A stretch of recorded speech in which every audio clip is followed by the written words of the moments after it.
feel like we need an actual theme song to our intro. The Uncovering Anomalies podcast. Do you like in the 50s, yeah, the 50s radio stations? You know what I Well, mean? everybody, thank you so much for tuning Well, in to not the. I mean that, yeah, but no, but the jingles it's like a quartet of women harmonizing. Yeah, You know what I mean? Yeah. yeah, that'd be kind of cool. So Um, I texted you earlier. I've been watching that Taken series from oh, it's so Spielberg good, isn't from the it? early 2000s. It's really, really good. And Yeah. there's so much stuff in there that's just like, it's stuff that's coming to light today. Yeah.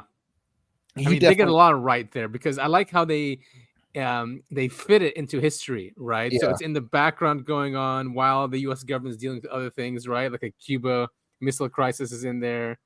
I'm only on episode 3, but I'm loving okay. it. In episode 2, they name drop Betty and Barney Hill just as like a Easter egg, and I was like, "Oh, damn it! They should cover that. That should have been part of the episode." And that character, that military dude, he's so hectic, right? Because he wants to Yeah, keep the secret. Yeah, yeah, he's wild. he's so crazy, man. But I mean, like, there's alien human hybrids. I mean, Yeah. it's just there. Of course, there's plenty of abduction stuff. It's great, man. They track them. Then they bring in the psychologist. I don't know if you've been there yet. I don't think I have. They brought in 2 twins who are psychic, trying to get him to fly the UFO. Oh yeah, that's right. Yes, and of course they die.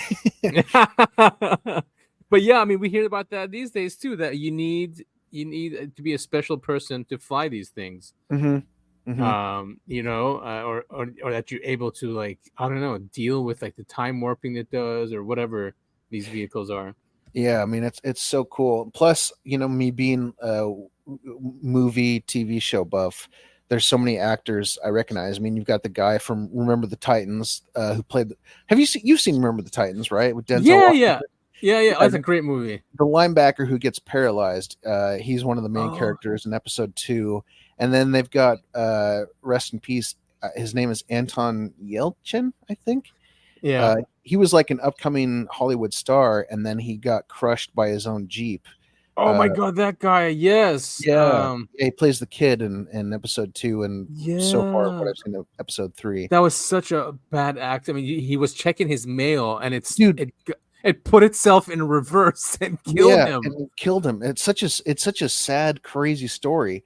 Very sad. You know, Jeep they issued recalls and stuff like that, you know, to get rid of the stigma. But it was so sad. His Jeep, he was getting, you're right. He was getting his mail, and his Jeep rolled down the hill and pinned him, you know, against his gate, as far as I remember correctly. And it slowly, it basically crushed him, and he couldn't breathe. And weird that, I mean, maybe it was his private home. Obviously, he's got the money, so he's got a private gate, or he had a private gate. Right. It's not going to be like no one's going to see it when that happens. Right. He's got some help or something. He's in there. The guy from Max Headroom back in the day, he's in there. He plays a pretty big role. I forget his name. Oh man. Yeah, crazy stuff. Love the show, and I'm really enjoying it so far. Awesome, man. But where are you watching it? Don't tell me Hulu. No, it's on YouTube. It's on YouTube for free. Yeah. Dude, that's so sick. Yeah, because I was trying to find it. I was like, I've got this app on my phone that lets me know where you can watch TV shows. Right? Yeah. Mm-hmm. And I plugged it in, and it was nowhere. And I was like, oh, God, I don't want to spend $40 to buy a DVD for this. Right. And then I was talking to my mom on the phone. She goes, oh, it's on YouTube. And I go, no, that can't be right. I pull up YouTube, and sure enough, it's there. The whole series is there. Dude, that's awesome. I guess it's old enough for it to, like. Yeah, 2002.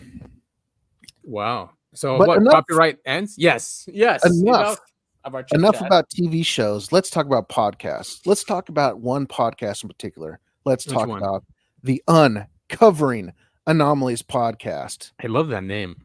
The show that you are currently listening to. That is I Have a Need to Know, Adam. Hey, everyone. And I am Troublemaker Topher.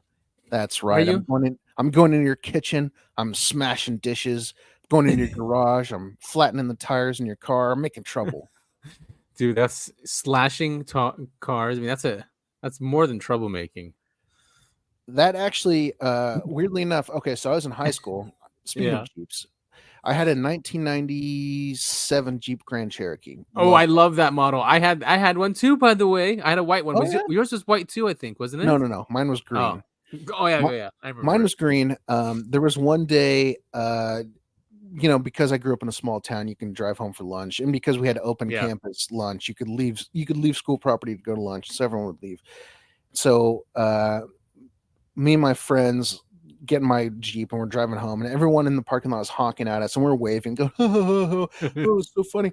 I get all the way back. So we went to my house, got lunch, back in my car, go back to school, and my tires are completely flat. Whoa.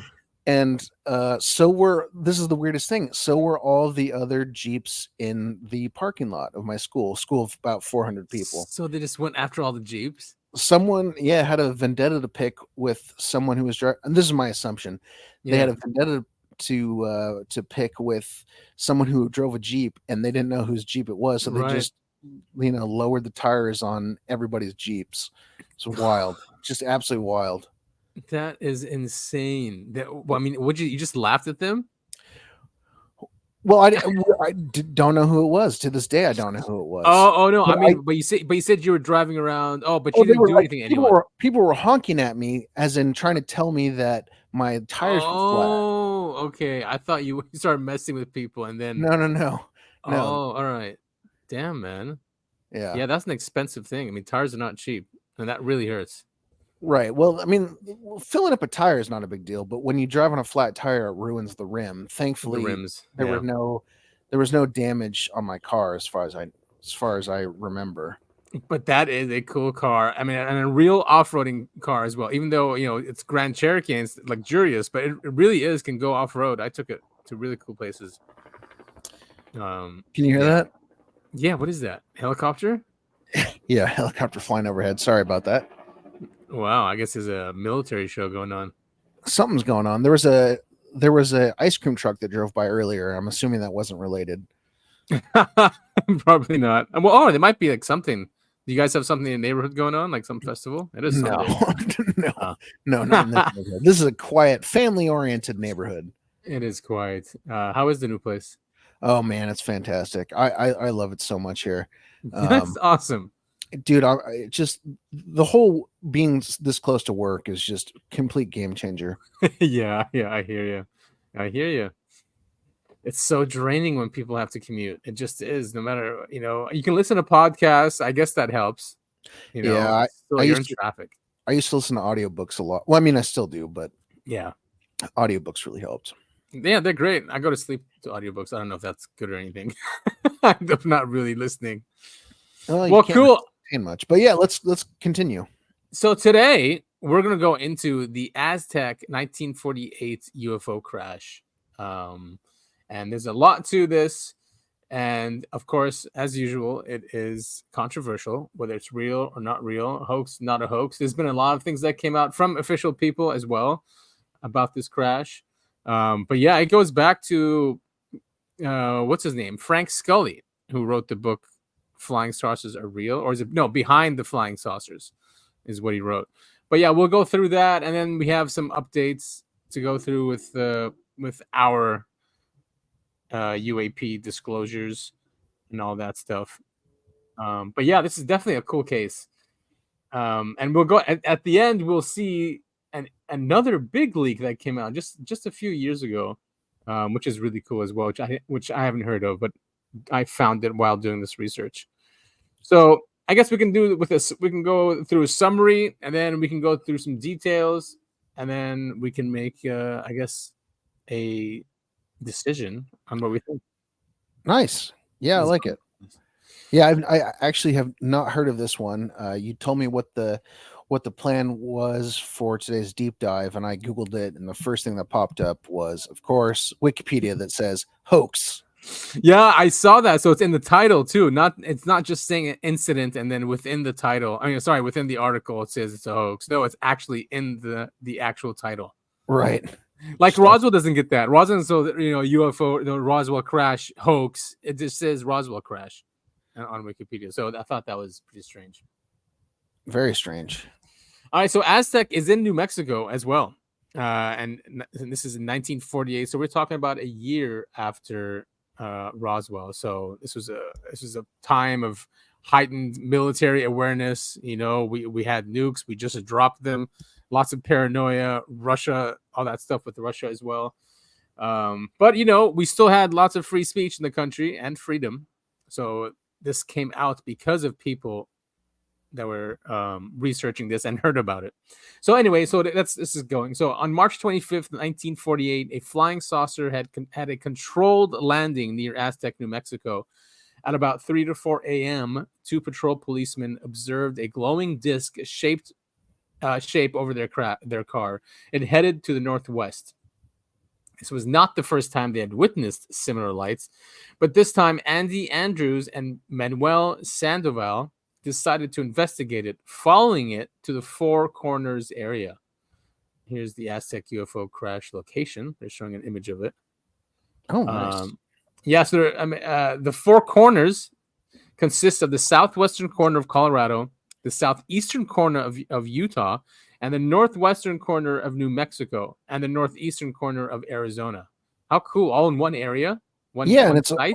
It's all a bunch of shapes or states that are shaped like squares. Like squares. Yeah. Common in the west side of the country, not very common on the east side of the country. Not at all. Do you think they just got lazy at that point when you started taking over land? Like, oh, just here we go. Some poor guy's drawing the map. He just got done finishing Florida. He's like, oh my God. Yeah, let's just make these squares. I'm tired, boss. So much easier. Yeah.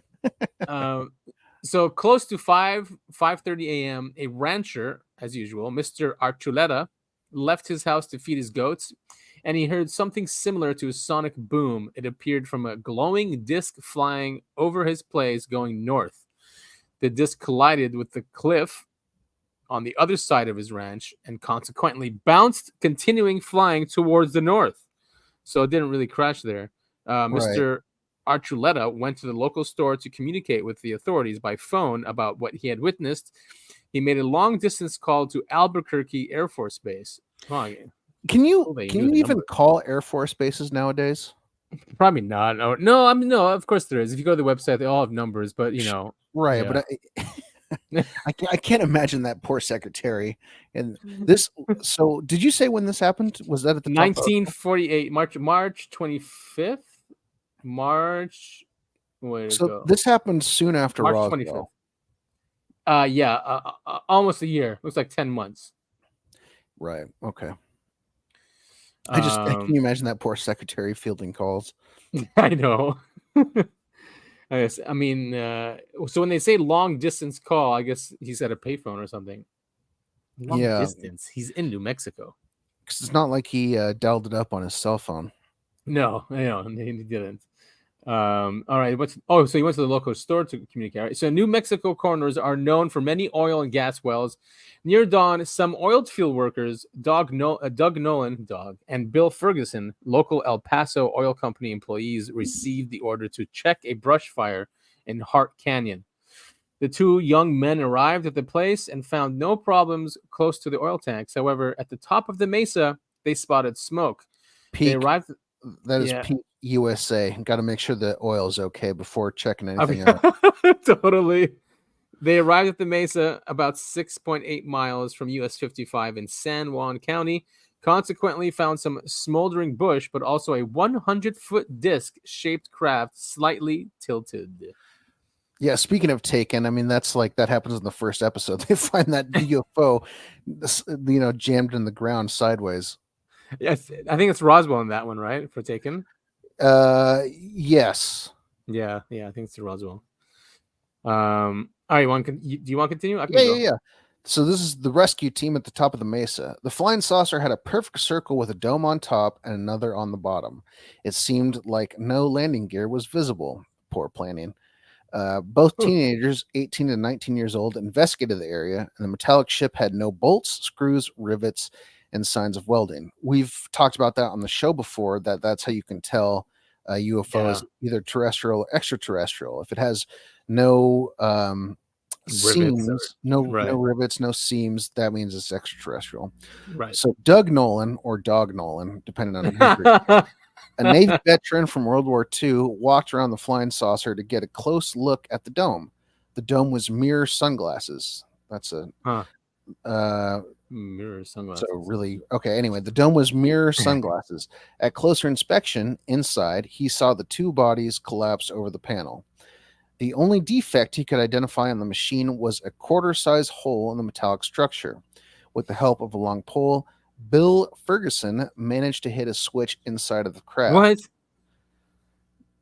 Very interesting. Can you imagine being some sort of rancher or whatever a farmer in the 1940s discovering this, and you're like, oh, there's buttons inside. Better grab that long pole I've got and start pressing the buttons. Let me start pressing buttons. What the? So he pressed this button. It activated a shaft that opened to the inside of the flying saucer. Other locals began arriving at the Aztec UFO crash site by this time. Around 16 people were there. The policemen arrived, oil workers, a preacher, and ranchers with Nolan and Ferguson. They could see inside the craft the bodies lying motionless on the craft floor. At that point, another unusual to all witness aircraft arrived. A military. This is a very oddly worded sentence. Yeah. So all the witnesses saw a military helicopter arrive. The military separated the witnesses and debriefed them. You didn't see anything. This is national security. God, our military is just something else. Right, After the event of the year before, talking about Roswell, the militaries had a procedure to follow when these situations happened. Humanoid-like beings removed from Aztec crash. However, before the eyewitness leaves Mesa, the military removes the creature's body inside the flying saucer. Beside the two bodies seen lying over the controls, other 14 small humanoids are described as 36 to 42 inches tall. That's a lot, man. The airship crew presented an absence of hair and seemed to be wearing a one-piece blue cloth suit with metal buttons. One of the militaries asked the Baptist preacher Solon Brown to pray for the dead humanoid-like creatures. It seems like this experience did not shake his beliefs but his emotions, for lives were lost tragically. Even with advice from the Air Force, he shared his experience that evening with a deacon from his church and his son. He and other witnesses believe they had observed a secret military operation accident, and therefore they tried to help possible survivors.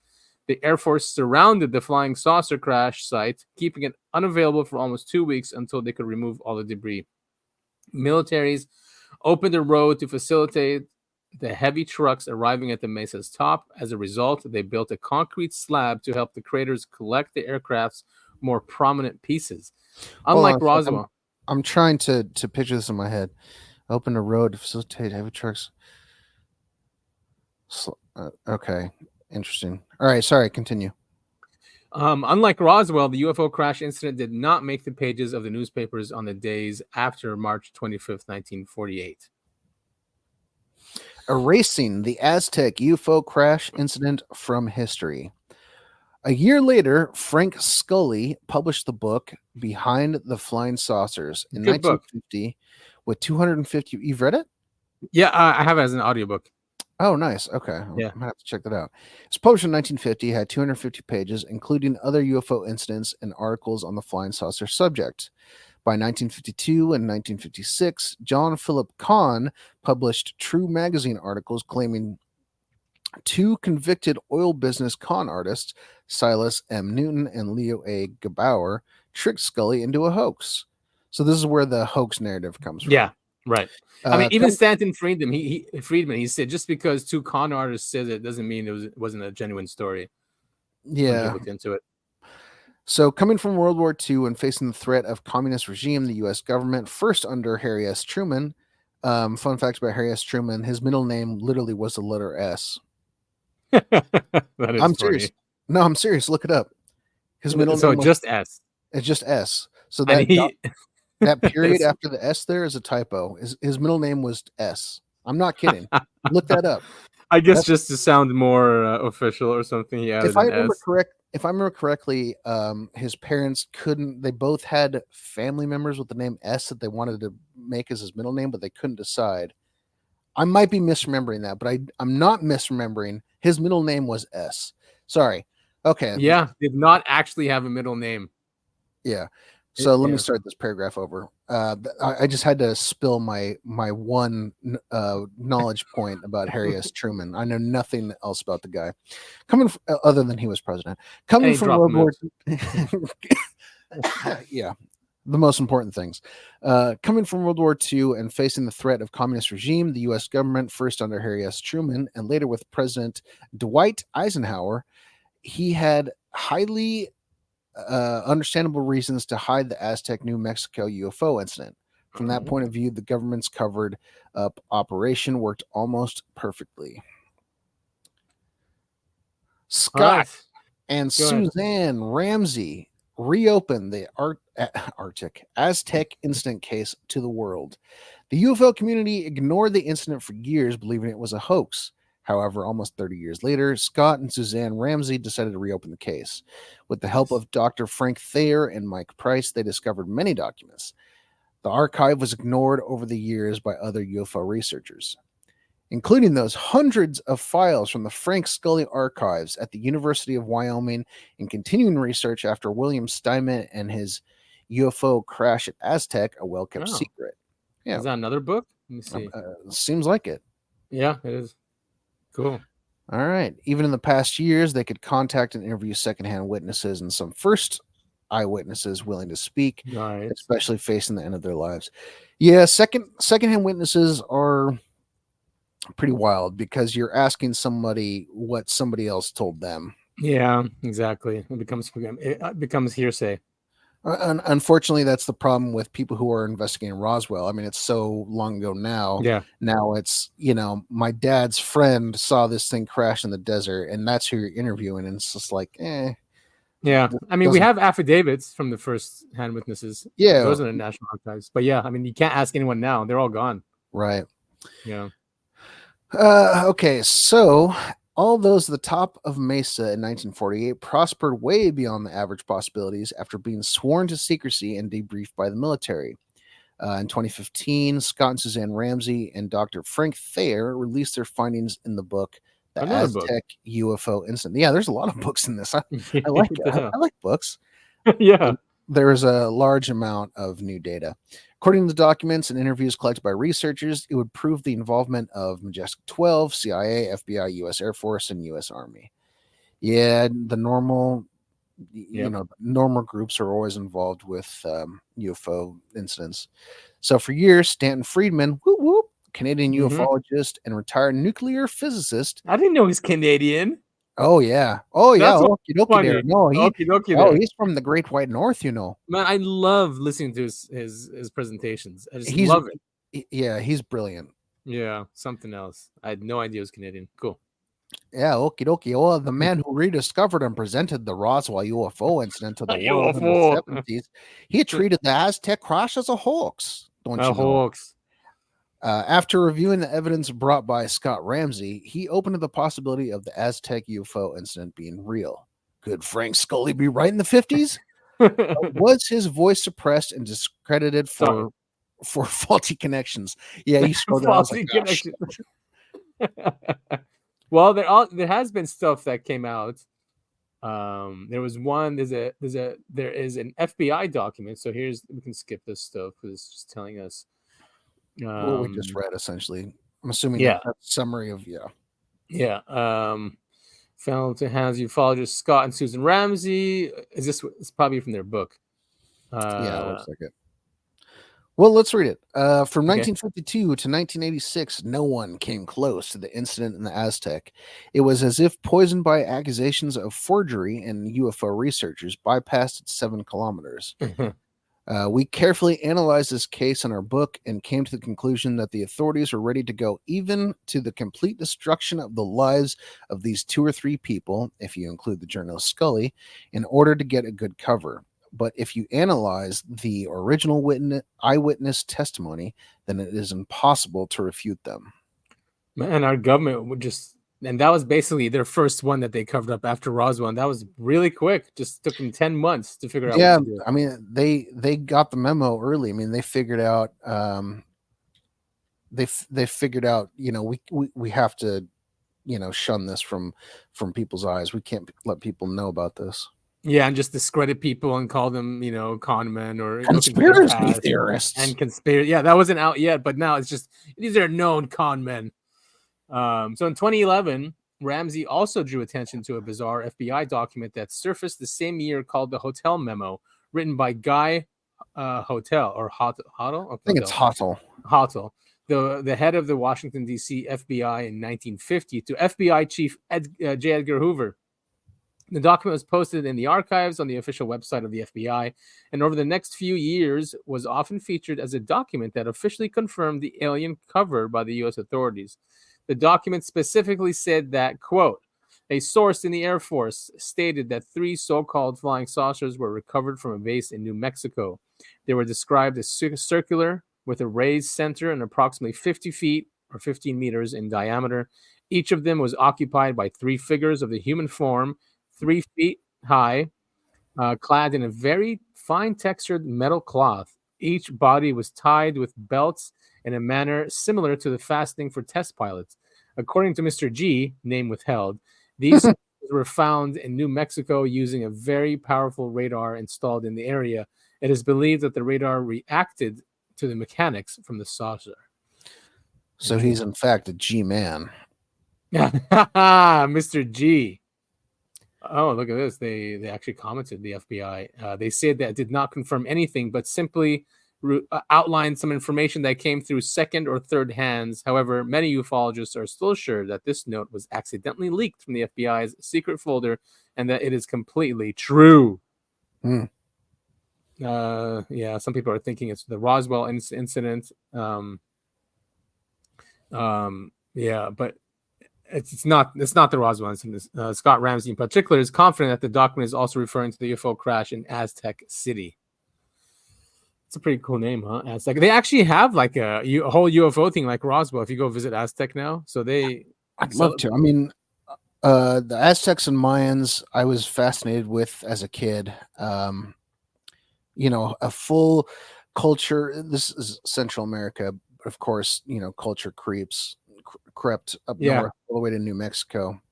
Very fascinating people, the Aztecs and Mayans. I don't even think I'm not quite sure they were around at the same time, but still very cool. I've been to Chichen Itza, seen the tall pyramid that they have. How cool is that? I'd love to go there. All the surrounding ruins. I mean, it's very cool. It's absolutely fascinating.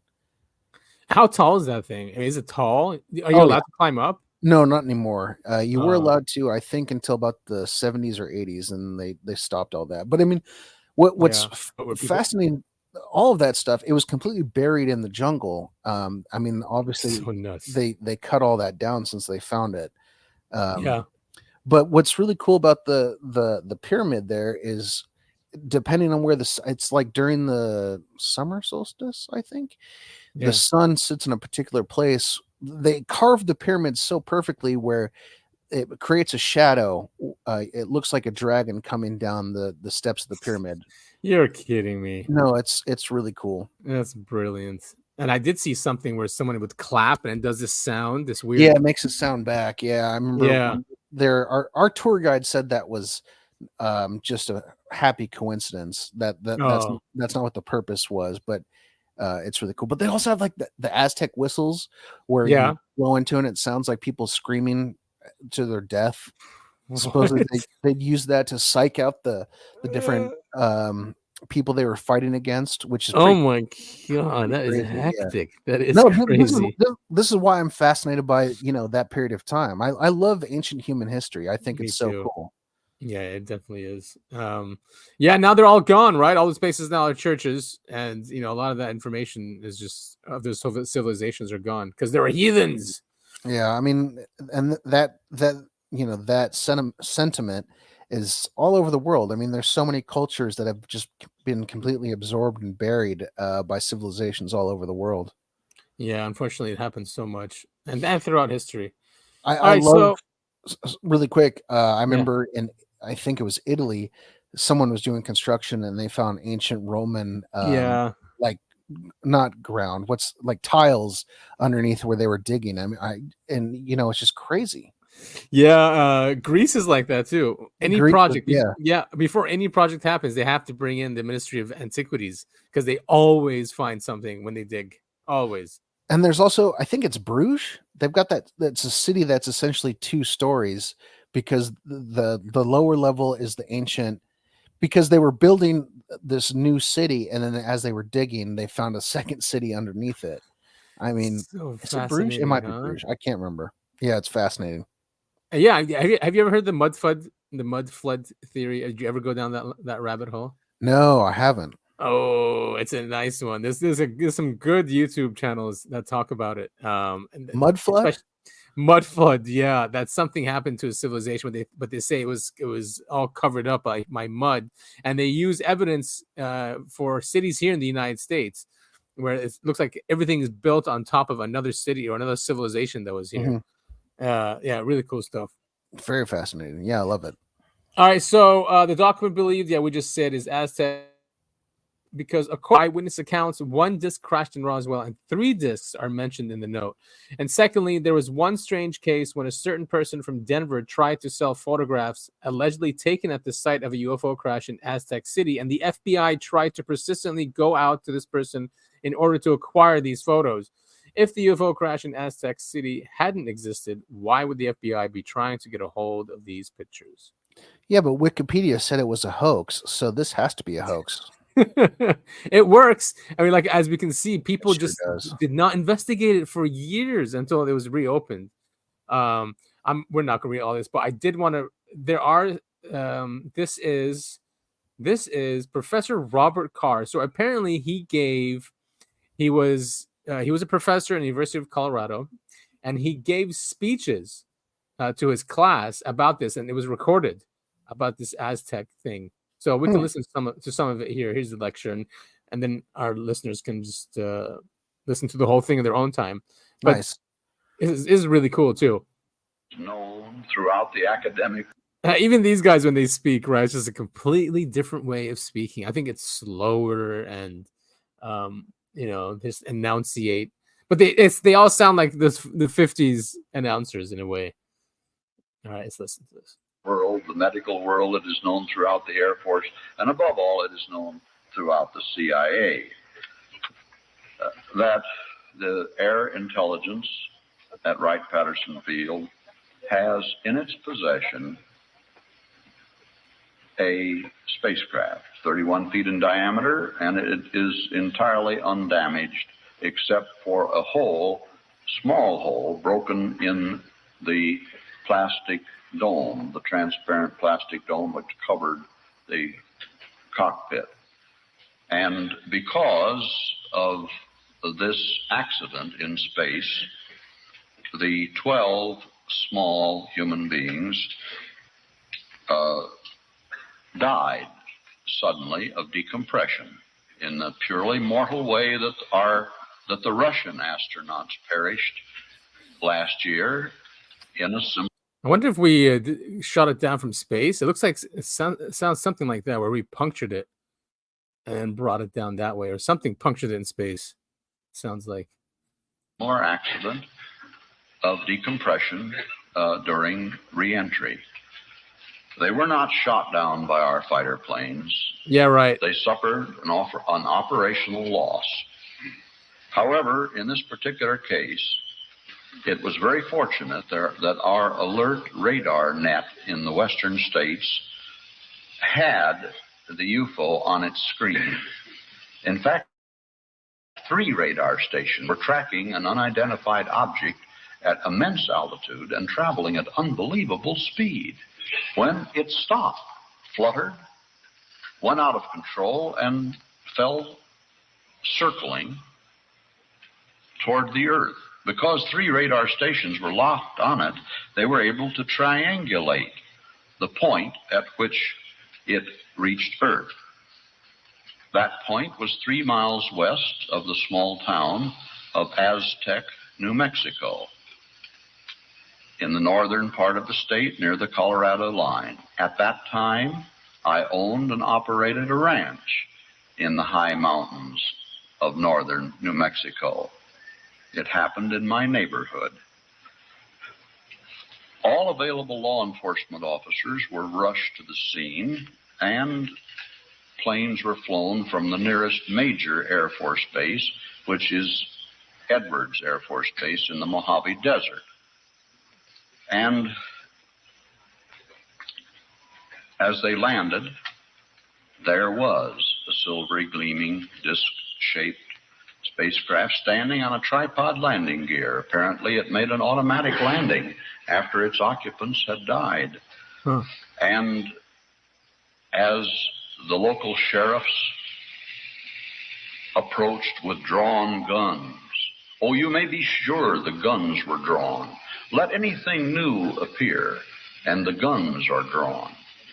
They surrounded the spacecraft and peered into the cockpit, and there, slumped over their instruments, motionless, were 12 small men. The Air Force arrived, and due to their ingenuity, it was quite ingenious, but I won't go into the technical details, they managed to get the door open, and the medical officers said that the bodies, the bodies were still limp and warm. They had been dead only a short time. They were put aboard a hospital plane and flown to the nearest large mortuary, which is at Edwards Air Force Base, where they have, as do all large military establishments, a large refrigerated morgue. After all, a very large base devoted to death would need a morgue. And the city of Tampa has a refrigerated morgue for overnight visitors who can't find hotel accommodations. And Edwards Air Force Base received this, and in February 1948. Now that was one of the worst periods of the Cold War, and the president was notified, but the president didn't come. No one knew quite what to do. The bodies were carefully preserved in cryonic suspension, which is not, as the Air Force spokesman on the television program yesterday, in ridiculing and abusing me, said that Bob Carr says little green men are being kept in the frozen food locker. You see, you just change a few words and you can convert the story of the century into a bit of idiocy. First of all, they weren't green. They were fair-skinned. All were males. They were between 3 and 4 feet in height, with 3.5 being about the average. All had light hair, differing shades of light hair, but on the brownish-yellow side. All had blue eyes. All had perfect teeth without any dental work. All were superb physical specimens with no asymmetrical development. They're dressed in American clothes. They could pass unnoticed on the streets of Tampa as small men or as children. Now, it was decided, which do you want to hear about first? The really important news of what our leading metallurgists, electronics experts, and aeronautical engineers were able to find out about the spacecraft itself, or do you want to hear about the bodies? First, let's have a vote. How many of you want to hear about the construction and content of the spacecraft? Oh, that's cool. Yeah, I want to hear the technology, right? I mean, the body's not going to tell us so much. And actually, I want to hear this because it does get into like the Majestic documents. Yeah, I'm going to have to go and listen to this whole thing because I found this very interesting. Yeah. So yeah, maybe just a couple more minutes to see if we yeah, let's do it. Okay. Aircraft itself. Right down. Now, how many of you will not rest easy until you hear about the autopsy? Oh, this is by far a majority, and frankly, it's human. It's human. Who wants to hear about a giant solenoid when you can hear about an autopsy? Professor Robert Carr talks about that autopsy in just a moment. One body was selected for autopsy by a carefully screened group of government physicians.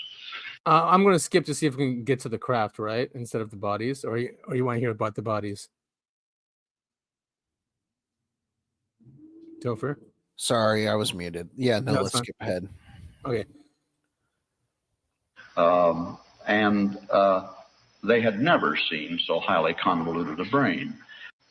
To attack harmless UFOs with the most deadly weapons that we have developed, simply to try to shoot one down.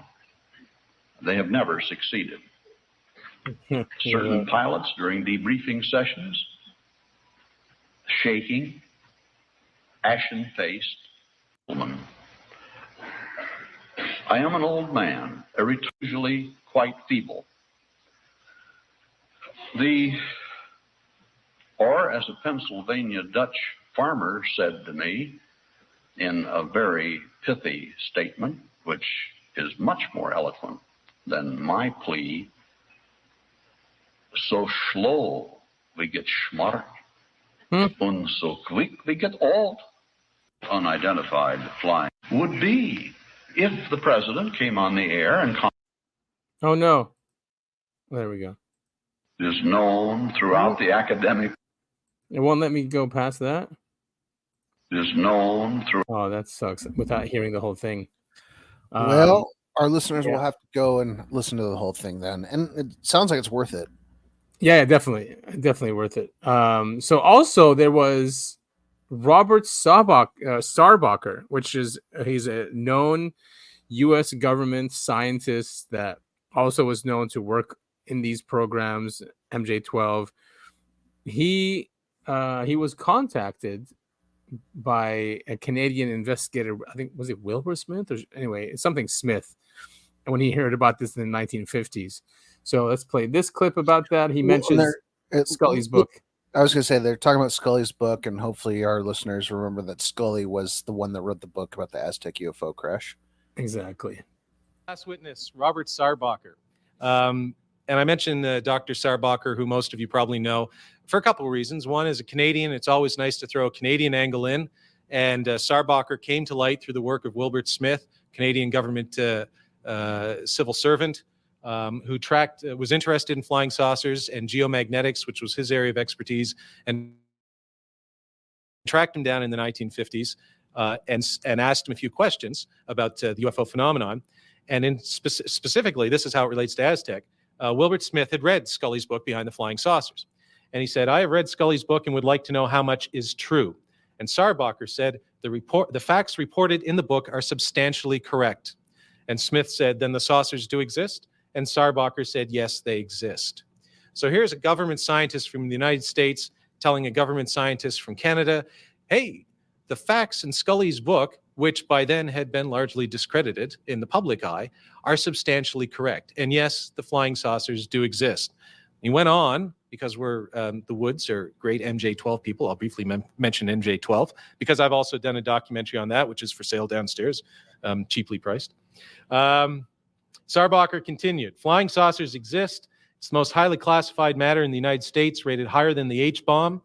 The modus operandi is unknown, but concentrated effort being made by a small group headed by Dr. Vannevar Bush of Majestic 12 fame. And the entire matter is considered by the United States government to be of tremendous significance. And by the way, could you Canadians please keep your mouth shut? Which Wilbert Smith didn't. And it led to a whole bunch of trouble for Wilbert Smith. But we're troublesome people north of the border. We're not too keen on secrets. Well, thank you, Canada, for that. But the Pentagonians are. I love the good old days when they'd say things like the Pentagonians and the Saucerians. That kind of language we miss. I think ufology misses that today. There's a certain elegance to it. But here's Frank Scully in 1955. The Pentagonians have not given us the whole truth about the Saucerian mystery.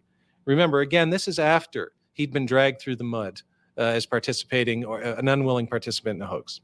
It must be consoling to them to get a new crop each year to attempt to tear down the Scully bastion. Wow, I wonder if Stan has a bastion, the Friedman bastion. And thus continue to divide and rule. Last word. When I was doing my research into the Majestic 12 documentary, Do You Believe in Magic, I came upon, and I think ufologists often believe, because they live in a bit of an insular world where everybody knows most of the basic facts, that the rest of us out there know all those facts as well, like the Robertson panel, from the CIA's panel from 1952-53, that largely debunked the UFO phenomenon. Most people don't, in fact, know about that. They should, no matter what you think about the Robertson panel or what conclusions you would draw from it. But when you place it against what Scully's saying here, and against some of the things that come out when you're looking at Majestic 12 or Aztec or Roswell or anything, you can find this on the CIA's website, by the way. They're very obliging. The panel's concept, this is from the Robertson panel, the panel's concept of a broad educational program, because they thought, look, we've got to educate the public. Now, people have always said they were educating the public because they wanted to cut down the number of reports, which were overloading the system, blah, blah, blah, blah.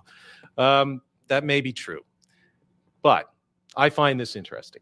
The panel's concept of this broad educational program, integrating efforts of all concerned agencies, was that it should have two major aims: training, okay, fair enough, and debunking. Well, that's pretty honest. The debunking aim would result in reduction in public interest in flying saucers, which today evokes a strong psychological reaction. This education could be accomplished by mass media, such as television, motion pictures, and popular articles. The kind of articles that you'd find written in magazines like True. I'm just pointing that out. There's other. Not much has changed, huh? Since then, we've been. No, I mean, they got the playbook. They got the playbook early, and they're sticking to it. Yeah, and there's even like two new guys now who are on like Scientific American. Yeah, you should read their articles. It is just horrendous, and they're definitely an op, because it's all about conspiracy theories and how dangerous they are, and anti-government, and I don't know what. So here are someone from the DIA, Defense Intelligence Agency, which was actually, I didn't know this. It was created by JFK when he got upset with the CIA and thought they were hiding stuff from him. He created a DIA to be like a counterweight. And is that why then we see all these things coming from the DIA about UFOs? Because that's where they're coming from. Like the UAP task force, it was a DIA thing. So apparently these Majestic 12 documents was from a DIA person. I do have the custody, but it's in a book of like who had it and how it got to be leaked. Mm-hmm. And it says here like June 27th, Heather Wade received a low legibility copy of 47 texts by email from a source yet to be identified. So here's what she goes. She goes, the chain of possession went like this. A former DIA intelligence man held onto this document for years. He showed it only to his daughter and one of his military friends. After the former DIA intelligence man died, his daughter gave a copy of the document to his military friend, who then shared it with a friend. They held on to it for years, trying to find the right person to give it to, who could then give it to the public. For better or worse, they decided to give it to me, and I immediately released it. So she used to have a podcast or a show called, they don't have it here, I think Midnight, something to Midnight. It's at the end. Anyway. So she's the one who released it. Even Nick Redfern, he believed her about it. That might be here as well. He wrote The Real Men in Black. Great book. Highly recommend. Such great books. Great researcher. So he didn't think that these are hoax. This was done by the late Bob Wood, who just recently passed away, and he's the owner of the Majestic 12 or majesticdocuments.com website. So they go through here. I mean, he's going through the analysis, and they look at like who actually. Okay, so basically, these 47 pages is a briefing document to someone who's coming into Majestic 12. He's replacing someone, and this document. That's what this document is, and they're saying that is this Philip Morrison guy. So there's a strong indication that the person being briefed was Philip Morrison. Many have speculated that Carl Sagan, good friend and colleague of Philip Morrison, may have been the replacement for Don Menzel, the astronomer who was named originally as MJ10 in the Eisenhower briefing document. Huh. Okay. Yeah.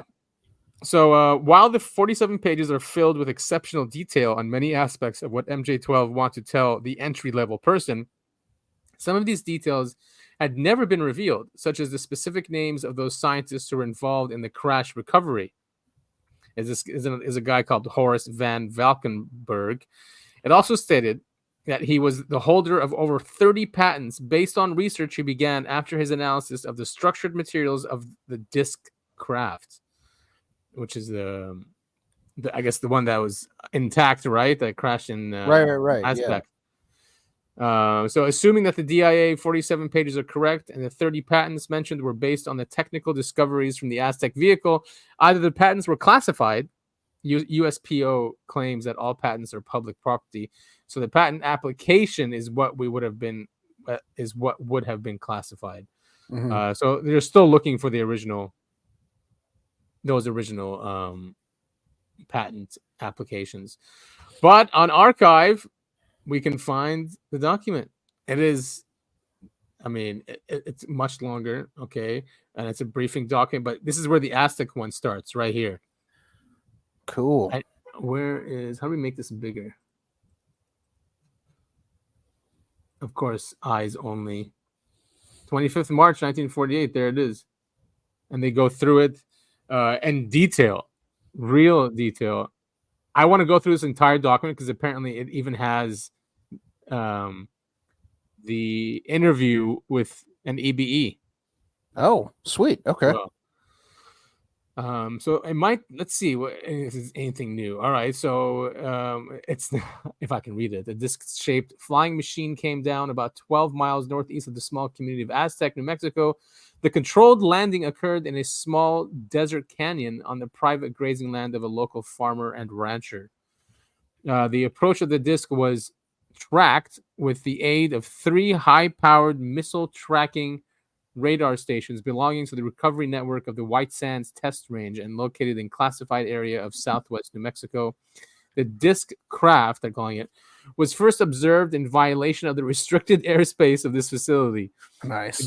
The disc was flying on a level glide path and on a heading from the southwest to the northeast at about 3,200 feet altitude when first detected. This track detection resulted in an air defense command alert that included the scrambling of squadrons of jet interceptors from the nearby Sandia and White Sands base. Does that say alas? Oh, also, per a recent memorandum issued through Operation Majestic, the Commander-in-Chief of Air Defense Command, CICADC, immediately notified Secretary of State General C. Marshall. Yeah, so at 5:53, the disc craft appeared to lose both speed and altitude at nearly the exact moment that it was triangulated by returns from all 3 radar dish antenna in an effort to vector the interceptor squadrons toward their target. At the time, it seemed to be an evasive tactic on the part of the disc craft. The current assessment is that the microwave from these long-range radars almost certainly evidenced a damage to the power of or flight control systems of the disc craft. At 6:02, the craft dropped below radar some 4 minutes before the White Sands jet squadron would have reached intercept point and engaged to disc craft. Estimates later indicate that disc craft impacted or landed at approximately 5:19 hours. The exact position of the landing zone was determined within minutes by calculation of the last radar triangulated tracks and confirmed, and by a visual flyover of interceptors from White Sands base. the LZIP was at the bottom of Fort Canyon, a dry wash area about 12.2 miles northeast of Aztec, New Mexico, and 2.3 miles northwest of Cave Creek. All right. Okay. All right. I'm So, digging this. I know, right? And it goes into crazy detail. Even has the scientists who were there. Well, this is the government we're talking about. Yeah, exactly. This craft was recovered, and the LZ, I guess, landing zone declared secured by 11:45 hours through the what of an IPU scout team actions. Through the actions. We have IPU scout team sent to the Hart Canyon area. Meanwhile, General Marshall had contacted Dr. Vannevar Bush, our favorite. Yeah, definitely not a stain on mankind. Scientific head of what does that say? Magic Comms. So right? They're talking about Majestic 12, right? Right. Yep. But it was called Magic Cops. Magic Cops, or is that? What I guess Magic Cores. Maybe cores. Yeah. I mean, that looks like a P. An IPU's interplanetary unit or something. Anyway, I mean, this whole document proves how seriously this was taken by our own U.S. government. Yeah, and then there's a fictional. I just saw. Hold on, go back to the left and scroll down. There was a fictional drilling company. I'm trying to figure. Scroll down. Let me see. Where was it? Where did I just see that? They said it was fictional. Fictional drilling company. It was decided to disguise the Aztec efforts as an exploration for all by a fictional drilling company. A fact that was not in. What does that say? Where are you? Wait, where are you? Like, okay, stop your mouse. I'll guide you. Okay. Go down one. Right there. Start that. Oh, this breach of security, that one? Yep. Was occasioned by the use of a cover story for the magic workers that proved to be ineffective. It was decided to disguise the Aztec efforts as an exploration for oil by a fictional drilling company, a fact that was not in agreement with the knowledge of the unemployed oil hunter who knew that there was no oil in the area. Wow. Crazy what they go through. Yeah, man. Because they mentioned the oil thing in the other documents. We said there was. But I mean, this is so par for the course. I mean, if you listen or not listen, if you know about the building of Dulce Base, it's the exact same thing where it's built in the middle of the desert, and they had a lumber company, quote unquote lumber company, build the base. That's so nuts. Oh, so they have Scully in here. Later, both this independent oil hunter and the columnist Scully were discredited by facts leaked to a writer at True Magazine by covert operatives of the Majestic Enforcement Division. This action was unfortunate but very vital in light of the sensational nature of the Aztec. I don't know what that is. This something discoveries. Fortunately, Scully labeled this fortune hunting. Oh, 6 scientists. Fortunately, Scully labeled this fortune hunting oil man as a quote unquote scientist in his book, and during the period of the book's sales, this adventurer was convicted of fraud for trying to peddle a device he claimed would find all oil. I'm assuming find oil, mostly by luck. The security branch healed itself, and the hook was the book was quickly forgotten with only minor help from MJ12. Well done, guys, because it worked. That's for sure. It definitely did work. No one's talking about this case except for us, the Uncovering Anomalies podcast. This is why you tune in. This is why you tune in. This is why you'll continue to tune in. This is why you'll donate to our Patreon in 4 years when we finally have that set up. Yeah, wouldn't that be nice? I mean, we're digging deep, people. Of course, Oppenheimer was one of them. You have Carl Helland, John von Neumann, and von Rossler. Hey, are these guys John Germans? Von Rossler. These guys. Here's this guy they were talking about. What? These guys are all Germans, right? Yeah, Van Valkenburg. Yeah, gee, I wonder where. Oh, mom, the late 40s. I wonder where they came from. Yeah, who knows, huh? What they Look were up up to. Operation Paperclip for those who haven't already. So here it is. He had 30 patents through Arizona State University in metal alloy processes. Most of the above were the results of research he began after his analysis of the structural materials of the disc craft. Fun fact about Arizona State University: it's ranked #1 in best party schools in the United States. Yeah, I have a friend, and yeah, they can attest to that. Wait, that his kid went is way too much partying. Let's just say that. So, are they still #1? I'm quoting that, but that was true like 10 years ago. I don't know if it still is the case.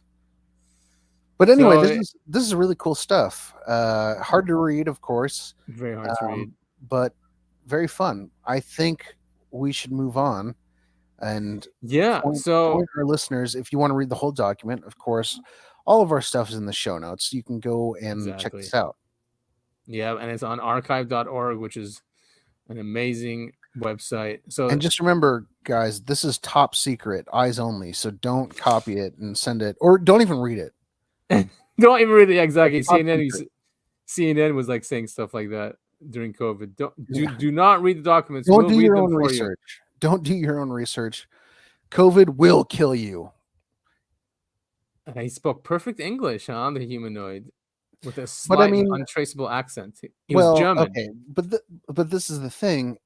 If we're gonna go real deep down the rabbit hole, if you do meet an alien, they can understand your thoughts and they're communicating to you telepathically. So it's not them speaking English; it's just them knowing how to communicate with you.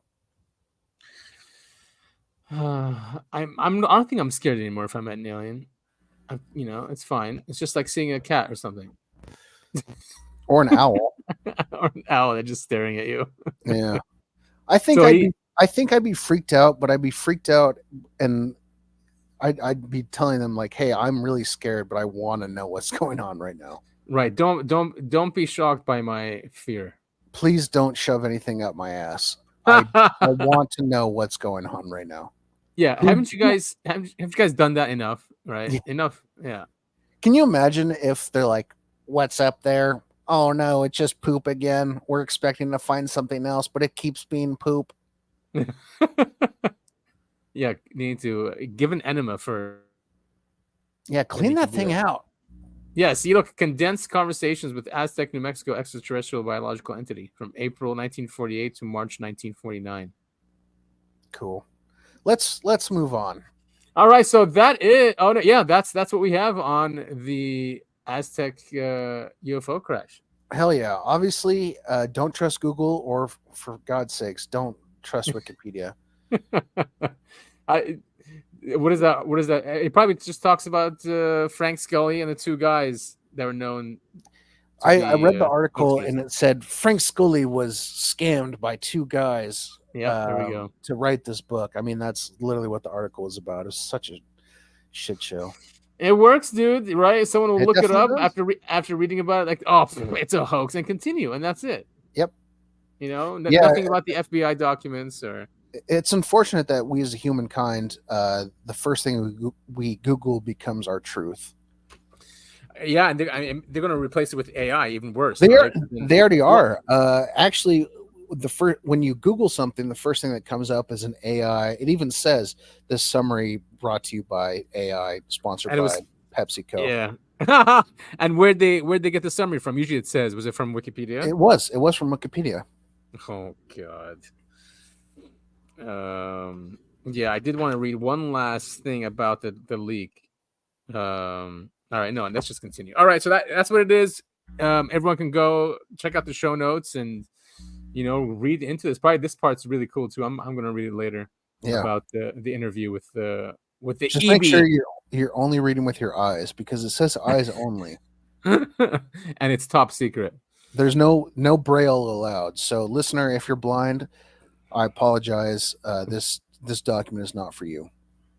But could you imagine getting briefed with that? I mean, that is just. I mean, what would you think? I would probably think like they were trying to fuck with me or test me. if I was like a career military person, that's exactly what I think. I think, okay, there's there's some background. Yeah, there's some test going on. Yeah, so I'm going to act like I really don't care about this information. But I mean, military people are trained to be completely objective and not care about anything, right? Isn't that the whole point of being in the military? Yeah, yes, exactly. School. Yeah, and they do teach you not to have emotions about things either. That's what's about, really. Yeah, be a robot that can kill people. Oh yeah, have you taken any of these? No, you haven't. I mean, no. On the test, they do ask you how you feel about taking orders to kill someone. Oh, fun! Yeah, they want you to be a Terminator, essentially. Yeah, pretty much. Also, there's this new show on Netflix called Terminator Zero. Yeah, it's animated, but holy hell, is it good? Really? Yeah. So why is it Terminator Zero? Is it like where they actually come from, the Terminators? I mean, everyone knows where the Terminator comes from. It comes from Skynet. But this whole the whole I know like the construction of it, do they ever show those? I don't know. I'm only like maybe 3 episodes deep. I'm really enjoying it. It's essentially about this guy who's trying to create an AI to go against Skynet. Because for some reason that has not been, as far as I am in the show, has not been told. He knows what's coming, and he's trying to build a counter AI to Skynet. All right. Well, maybe, hopefully AI doesn't subvert it. Yeah. So, remember those UFOs we shot down with the Chinese UFO? Yeah. I remember. Yeah. So our friends to the north have given us they're up images. In Canada. Yeah. Yeah, up in Canada. The Canucks is what they were called in Montana, I remember. That's right. We called them Canucks. Because they just come down. They don't even cross they don't go through any border or anything. They do? Oh, okay. I've got a fun story. We used to vacation up in Canada every once in a while. And there was one time, I must have been about 15. We were driving north. I lived in an hour from the border, and we were driving north through the border, and we just went through the checkpoint, and my mom was freaking out, and my dad's going, no, they waved us through. It's fine. Sure enough, maybe 20, 30 minutes later, we got pulled over by the Canadian police. and for not stopping at the border. We're a family of 4. Yeah, for not stopping at the border. We're a family of 4. We're not smuggling anything. We weren't doing anything illegal. It's just my dad thinking he didn't have to stop at the Canadian border. That's hilarious. So so now I know for a fact you do have to stop. You do have. All right. Yeah. You do have to stop. So so we shot. One of them was over Yukon area, which is like Alaska. Yeah. And this was a big deal. I mean, we played it on the show. We had clips of the F-22 blowing up the Chinese balloon. Yeah.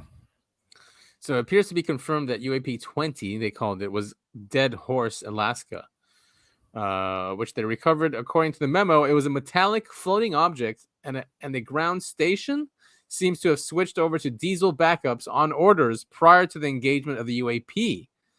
Now, diesel engines are known not to get affected by the strong electromagnetic energy coming from these craft, apparently, because their fire is different from gasoline engines. Yeah, strange, huh? Very strange. So semi-trucks are safe.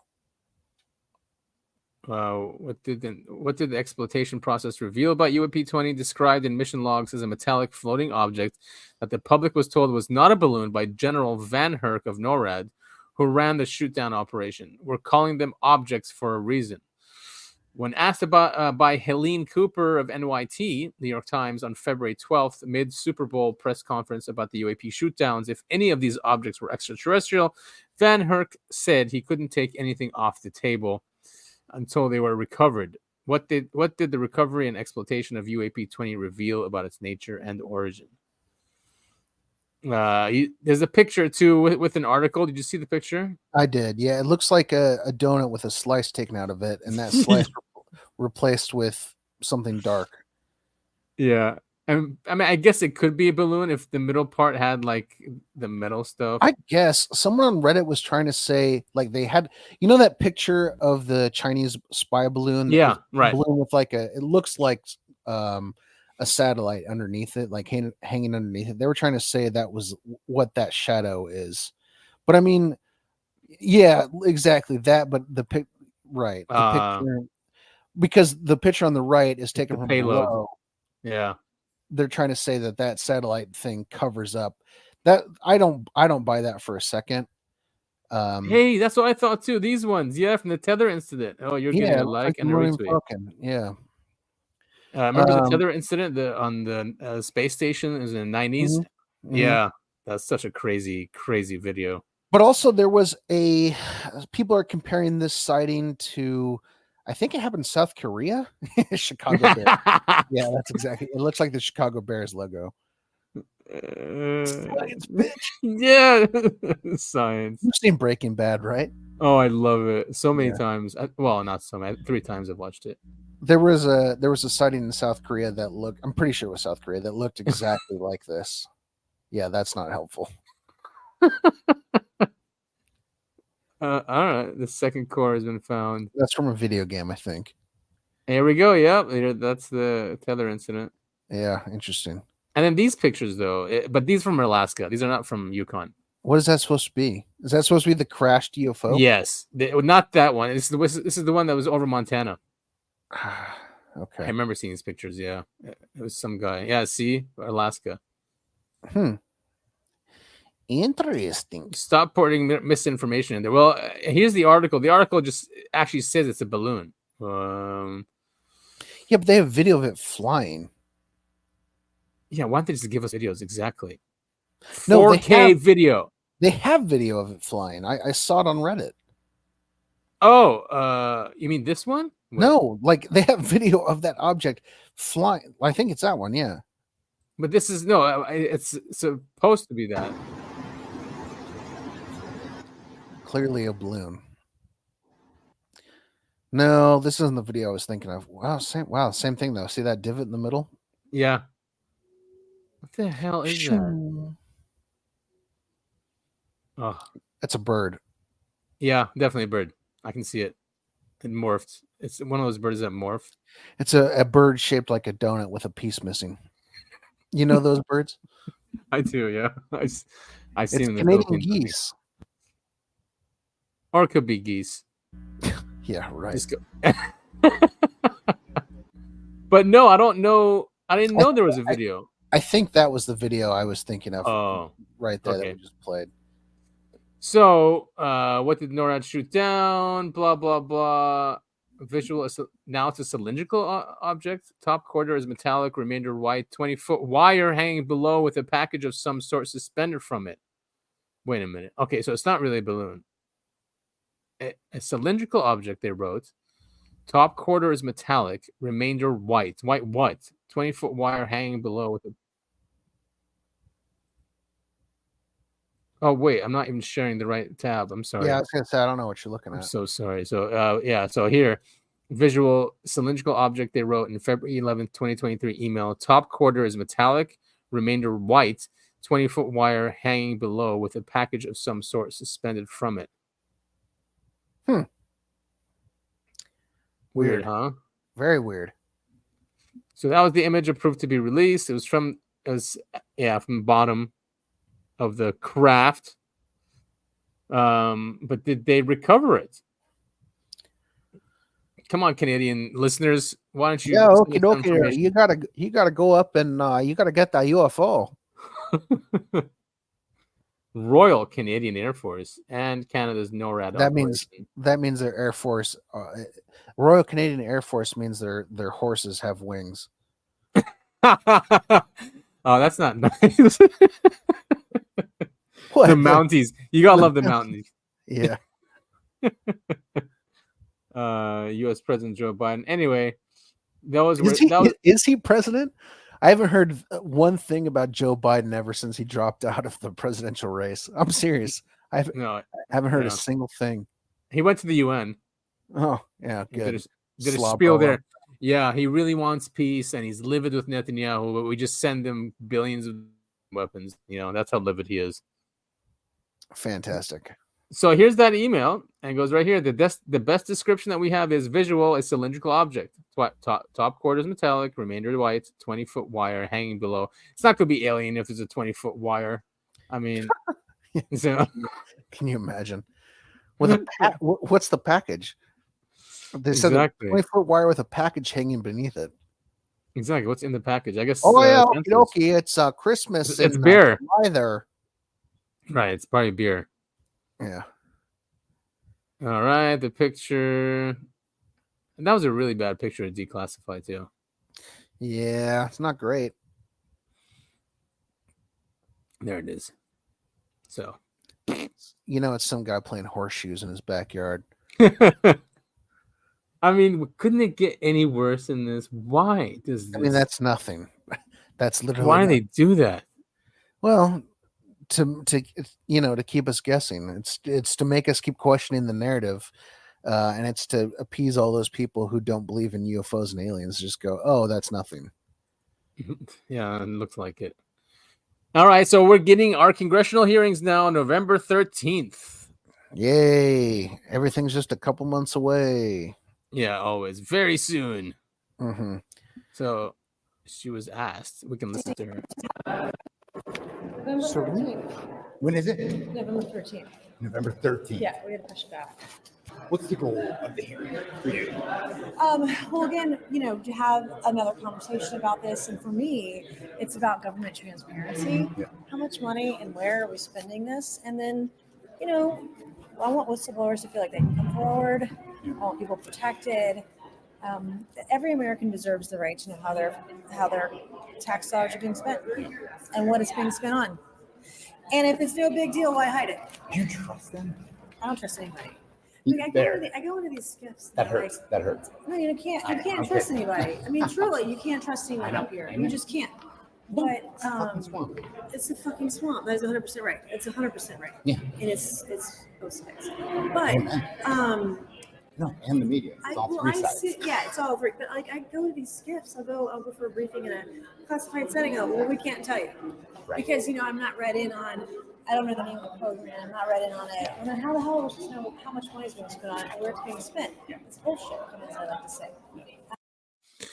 Good for you, Representative Nancy Mace.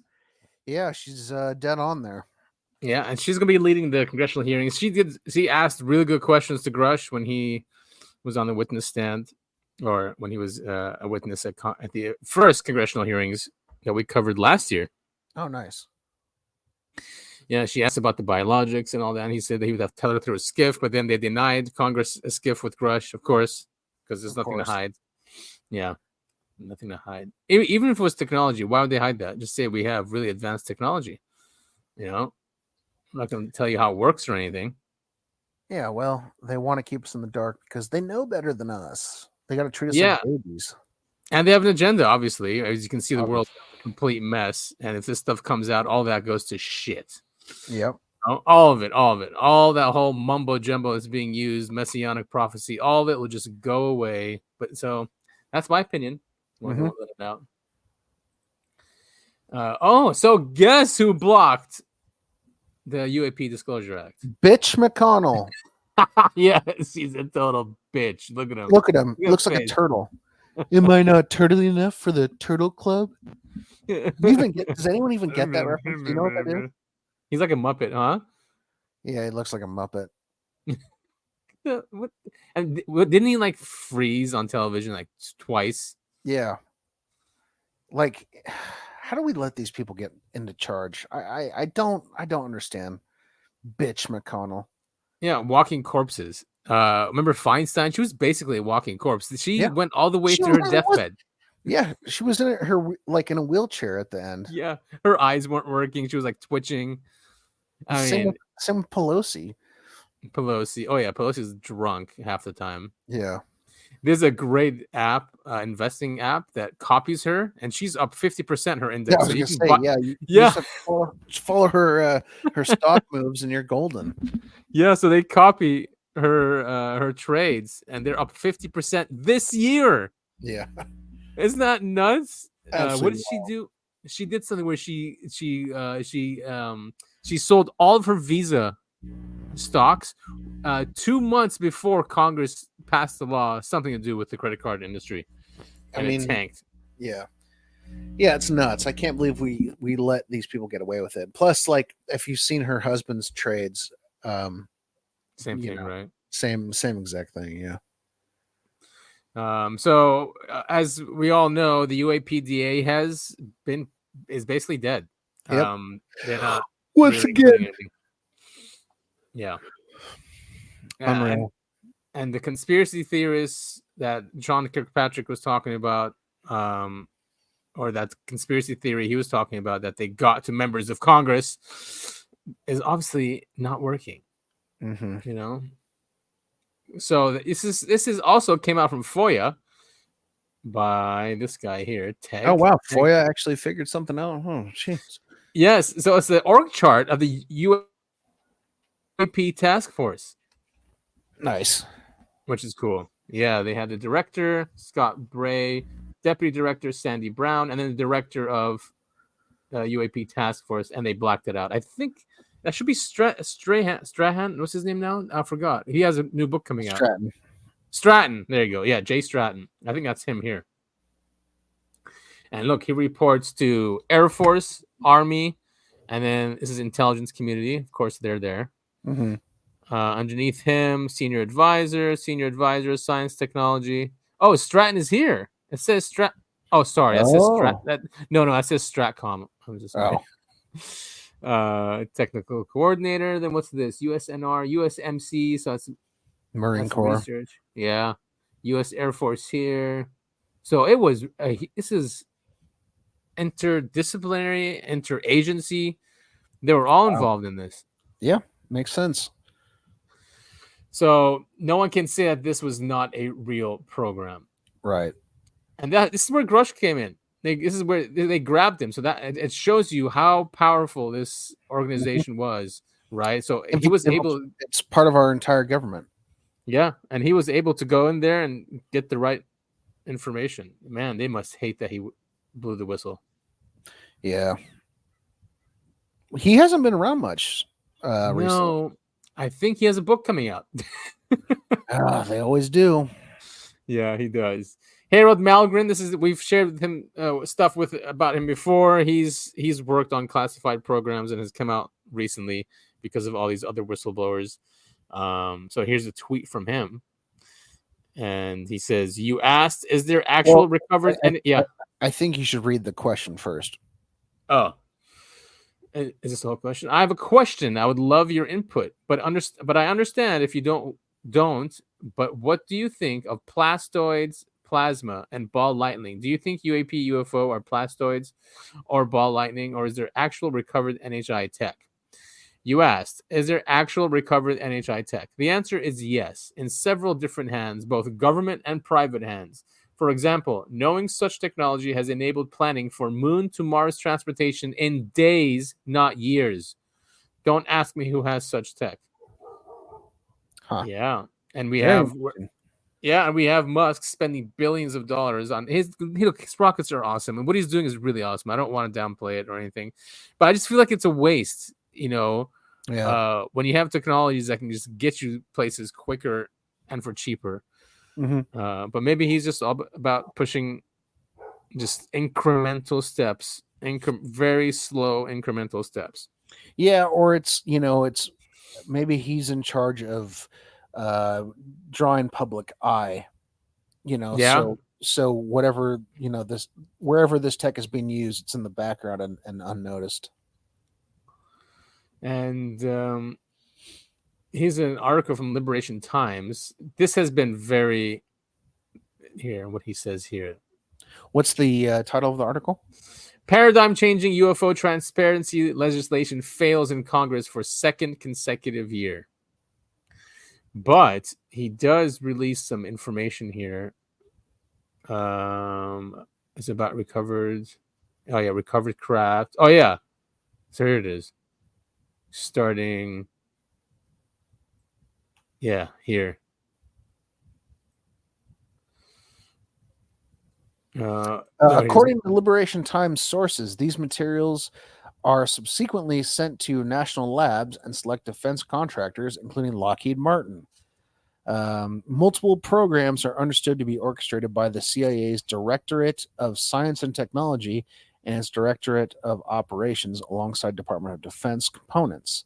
Liberation Times has uncovered details of an alleged program focused on retrieving advanced crafts from beneath the sea, some reportedly of non-human or unknown origin. This alleged program draws on multiple agencies and departments' specialized assets and expertise to carry out these missions. So they are looking under the sea. Among those involved are the Maritime Branch of the CIA's Directorate of Operations, the U.S. Navy, the National Underwater Reconnaissance Office, jointly operated by the Navy and CIA. Always a good sign if the CIA is involved, and the U.S. Special Operations Command. It is further understood that the Woods Hole Oceanographic Institution has provided deep submergence vehicles to support these retrieval efforts. Once recovered, these crafts are allegedly transferred to the Office of Naval Research, which subsequently hands them over to defense contractors for detailed analysis. Wowzers. Lucky bastards. Yeah. If the act had passed, the president would have appointed 9 impartial citizens to a newly established UAP Records Review Board overseen by the Senate's Committee on Homeland Security and Government Affairs. This board would oversee the collection, review, and public disclosure of UAP records and has the authority to examine materials, solicit testimonies, and gather additional witnesses and whistleblowers. Yeah, we all know about that, about the UAPDA. I mean, they don't want this stuff coming out. It's so... I mean, imagine they were okay with JFK assassination because that's what it's modeled on, right? They were okay with people looking at that, but no. Right. You still there? It sounds like you cut out. You over the years. Oh, is it back? Yeah, you're back. You have to back up about 5 seconds. Everything you just said, I didn't hear a word of that. That's crazy. What was I saying? I was saying, oh yeah, that the JFK assassination review board, that the UAPDA was modeled after the JFK act. I see. Yeah, and that they're okay with people seeing all the JFK assassination stuff, but they're not okay with people seeing this stuff. No one's allowed to see this information. Yeah, shocker. It's obvious. And that's what I don't get by people that say that's just fake or a psyop or, the evidence is there. They don't want us knowing about it. No, of course not. And we're too puny brain for them in charge. Yeah, and apparently Rand Paul is not the one who, as we saw before, he was not the one who held the UAPDA. It was bitch McConnell. Oh, bitch. You're such a dickhead. So we'll be watching that, and if people really want the UAPDA to pass, you need to contact your representatives. Definitely. Just do it. It really works. That's how Israel gets what it wants. Yeah. You sent me this. This is crazy. Yeah, I don't know what possible explanation there is for this. Very bizarre footage. It's not long. Right, so it's some portal, looks like.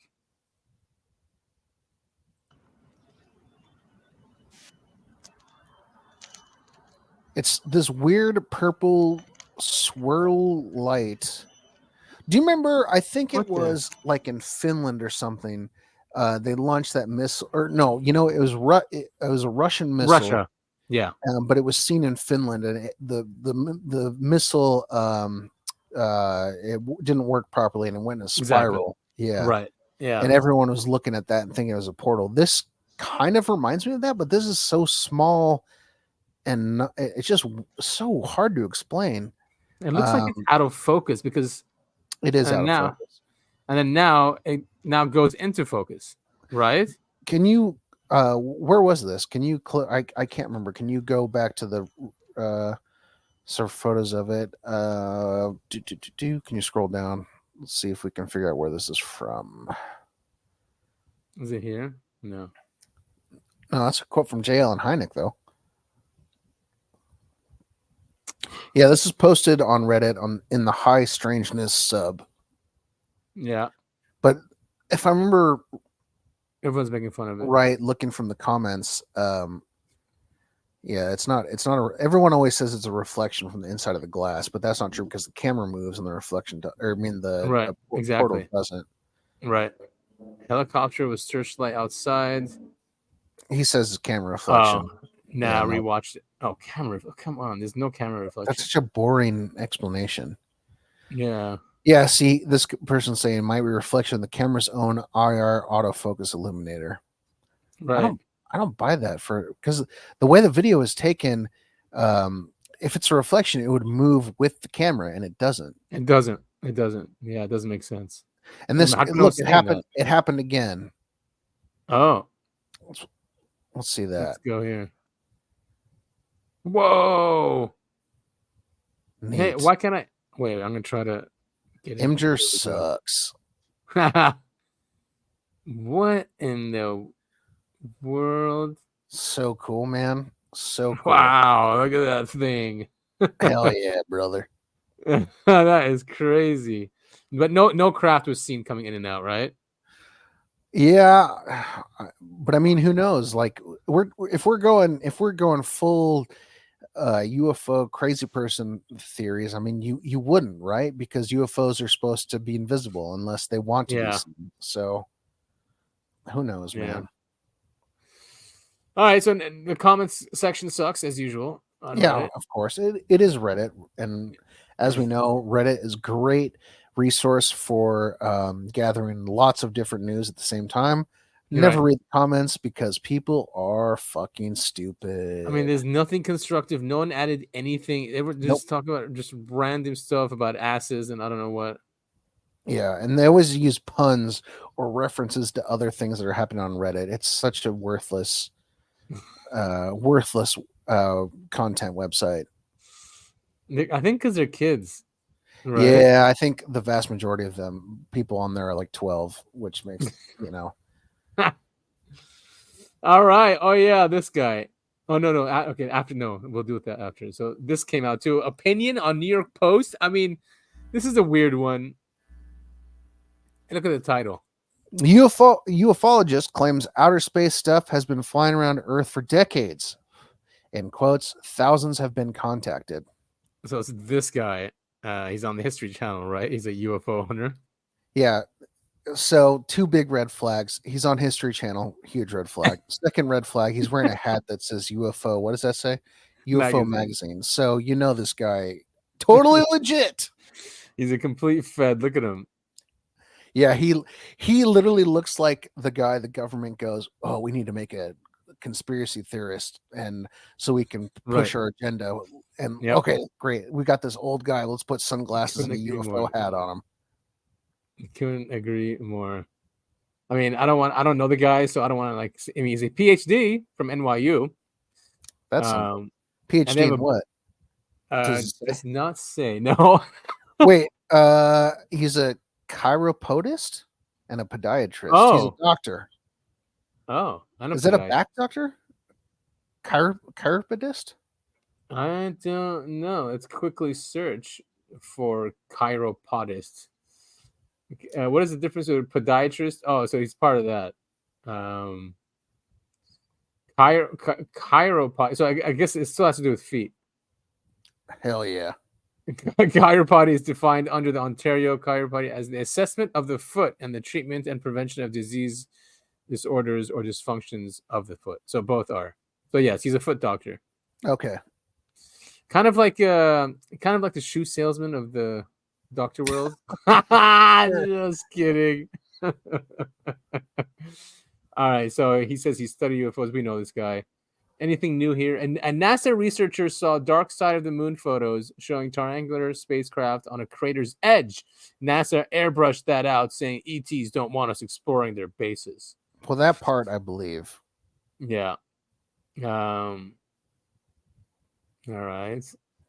UFO hunters involved in government society claim these aliens are us, the next civilization. They look like us because they are us. We migrate as DNA on asteroids and comets. Spinning in that water is our bacteria and DNA. If it's a hospitable planet, life takes place. Yeah, I've seen that movie before. I know, right? All right, so there's nothing really here. Space race about Mars. Love it. Love it. Well, he's a best-selling author. Now, I've got a question for you, and I've pondered this. This is the kind of thoughts I fall asleep to. Now, if you were offered I don't want to say job, basically what the job is, they're going to send you to Mars because they want to see if it's sustainable for long-term living. So they're going to send you there, and you're essentially going to live in a pod for let's say 5 years. Okay. But you're by yourself. You don't have to worry about like food, water, in whatever situation it's taken care of, right? It's part of. Would you take that offer? How small is the pod? I don't know. I guess like a room, the size of a studio apartment. Yeah, I would. For 5 years? I mean, if there's books and stuff. Yeah, like let's just say you've got books, you've got all the DVDs you could want to watch movies and stuff. You don't have to do anything. They're just seeing if a person can live solitary for 5 years on Mars. And you can go out and explore and stuff. Of course, you've got your suit and everything. Would you do that? Yeah. Yeah, I would too. I would. Yeah, I'll definitely do it. Could you imagine landing too and say, all right, let's check this place out? Yeah, and then but think about it, 5 years. That's a long, and you've got a wife and a daughter. Very long time. Yeah. Oh, so you mean like if someone comes to me like now in this situation? Yes. Yeah. I mean, I'll definitely be divorced. That's for sure. So, I don't know. Like, and are we setting up? Are we coming back, or are we just setting up? Or we're gonna set up a civilization there, and we're the first ones to get there, kind of thing. Yeah, that kind of thing. Oh, so I'm not coming back? Okay, yeah, then I would probably. I mean, either or. Like maybe they're just sending you down there for 5 years, and they're gonna come pick you up, or you're. Yeah. I mean, that's it. That's your whole life. My thought process was they are coming to pick you up. Like you get to come back after 5 years. Right. Yeah. I mean, no. Yeah, I'd definitely do it. I'm sure I can convince someone. That's very important for someone to do this. Yeah. But I don't. I mean, 5 years is a long time. It is a long time. It would be difficult. Yeah, and again, you were on your own. You for whatever reason in this scenario, maybe you can like send video messages or. That's what I'm thinking. Yeah, it'd be like video messages, daily video messages or something. Right, but you were on your own. Oh, God, I don't know. I mean, I've lived alone probably a year is when but I was still always over at people's houses or something. So I never I don't know. Maybe thinking about it is different than actually going through it because it's like solitary confinement in a way. It is, but solitary confinement is absolutely horrible. They put you in it's just a concrete square cube, no windows, nothing, and it's completely dark, and you just have to sit there for as long as they want to keep you there. That's so evil, man. I know it's completely evil. So this is a little bit different, as in you're free to. You can go, technically you can go anywhere, but I mean, you're on Mars. There's nowhere to go. I mean, once you get, okay, wait, so the pod is in the aircraft or the pod's going to be on Mars? No, it's on Mars. You're on planet surface. Oh, okay. And I can't leave? I can't leave the pod? Yeah, you can leave the pod. You've got a spacesuit. Wow, that'd be scary. That kind of reminds me of, that guy Hall. Books. The one who saw the tall whites and he threw up all the time. Yeah. Yeah. It would be like that in a way. Because out in the desert, it's just like being on Mars in a way. Yeah, exactly. I'll be contributing to science and you'd be doing experiments too, I'm thinking. Sure. Well, the Martian's like that, isn't it? The movie? Wasn't he there by himself? He was, but he was trying to get home. The whole point is, and I think he was there. I read the book and I saw the movie. Matt Damon, very good book. Very good movie. I think he was there for like just over a year or something. He was there for like 13 months. That's it? Yeah. And he lost his mind? He didn't lose his mind. Oh. He didn't lose. Have you seen the movie? Yeah, I remember. I thought he didn't lose his mind. He got rescued, but they thought he was dead, and so he was abandoned. And then didn't he just leave anyway? Like he left them to die there or something? No, he was on his own. He didn't leave anyone to die. He was on his own. No, but when they came to get him, didn't he like? No, he got rescued. He found a way to shoot himself up into space, so the space people, the people oh who my were on the god, ship, I'm thinking of another him. movie. Yeah. I'm thinking of another movie. No, I love The Martian. Yeah, no, I know The Martian now. Yeah, but he was in another one, being another character where he did that. You're thinking about Interstellar.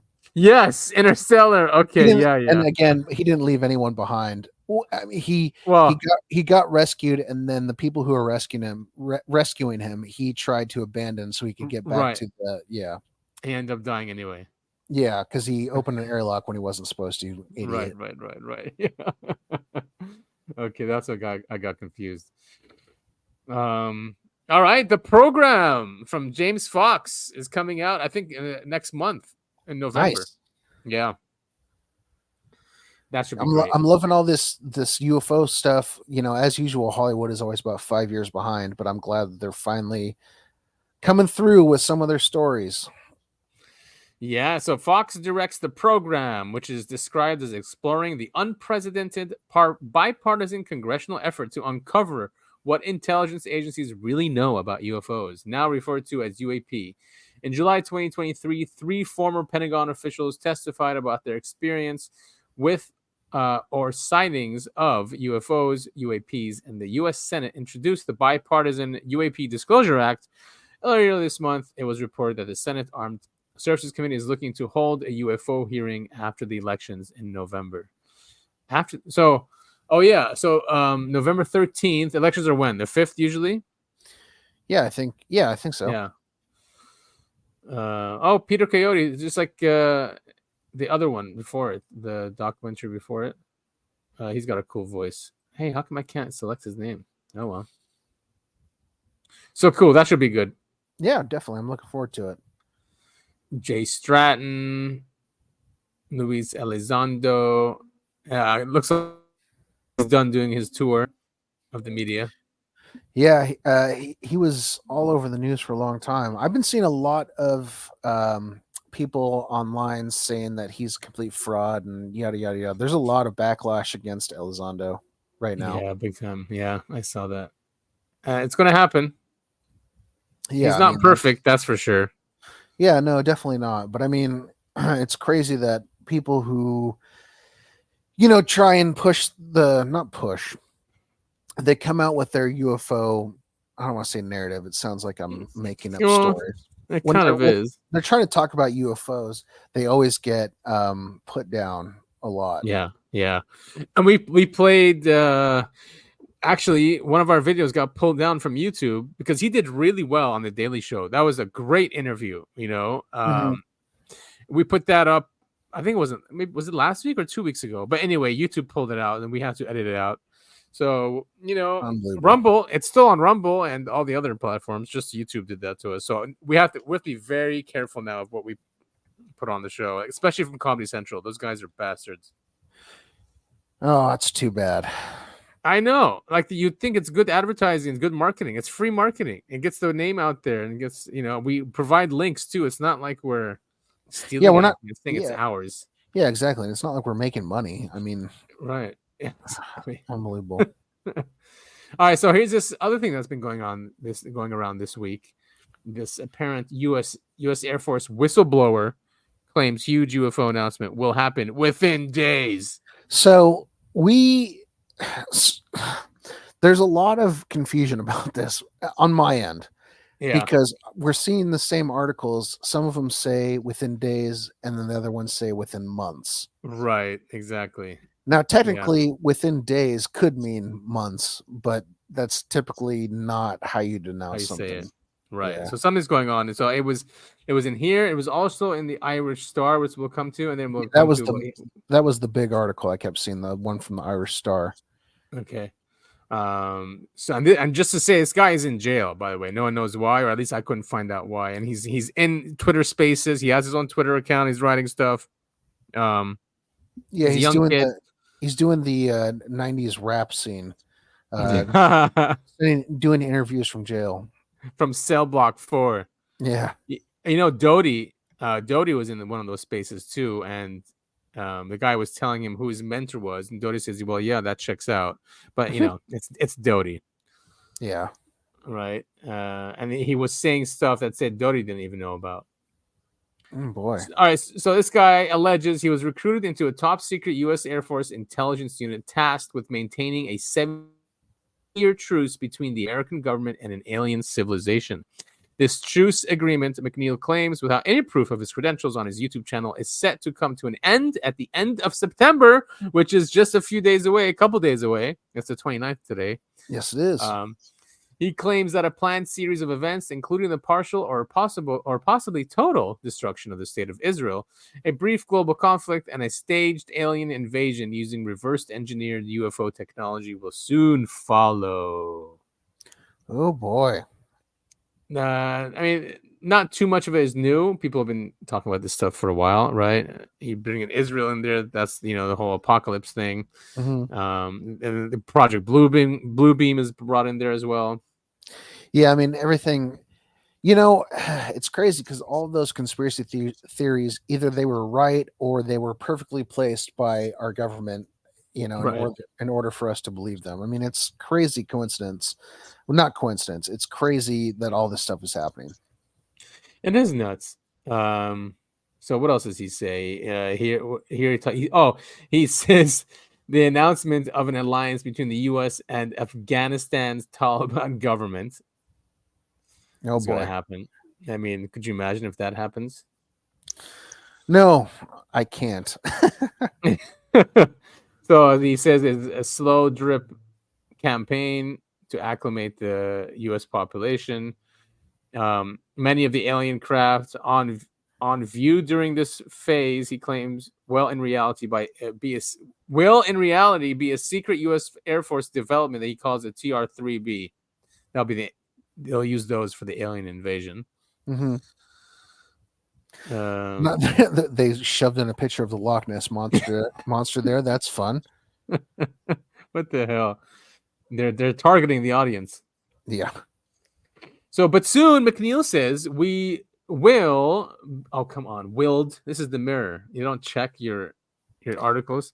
Apparently not. We keep coming across these articles that are just clearly the editor was taking a day off. I don't think anyone reads anymore, and we read so that we catch them. Right. I mean, it's embarrassing because it's the Mirror. I mean, I don't know. Maybe it's not like the Herald Tribune or something. So we will be introduced to a variety of real aliens, including cybernetically enhanced humanoids from a planet in the Rigel star system. Type A to C have a gray or grayish pigmentation that can come off a bit chalky sometimes. They have 4 fingers with little suction cups on the ends of each finger, and some have webbing in between their fingers and toes. Type D have a brownish pigmentation and 5 fingers and 5 toes. Can't wait to meet some hot alien babe. Yeah, I mean, any day now, Topher. Any day now. Yeah, any day or any month or 2025 to 2027. I mean, there's so many. Yeah. I know. It's everywhere. And here is the Irish Star. They covered it as well. No thanks. UFO whistleblower. UFO whistleblower says huge alien announcement is months away and will be dramatic. That's right. So is it days or is it months? Right, exactly. My belief is never. I'm with you there. This guy is either a grifter or a plant. Yeah. Charles McNeil. I mean, if he is listening, you know, we could have him on the show if he wants. Yeah. Hey, yeah. Hit us up and tell us what the real story is. Yeah. Tell us what's really going on if you're allowed to from jail. Alien reproduction vehicles again. So it's pretty much the same article, right? Mm-hmm. And yeah, he has not provided any evidence. So, but this is him. This is the guy. He called himself whistleblower. Truth Told 24 on Twitter, or sorry, X as it's now called. Yep.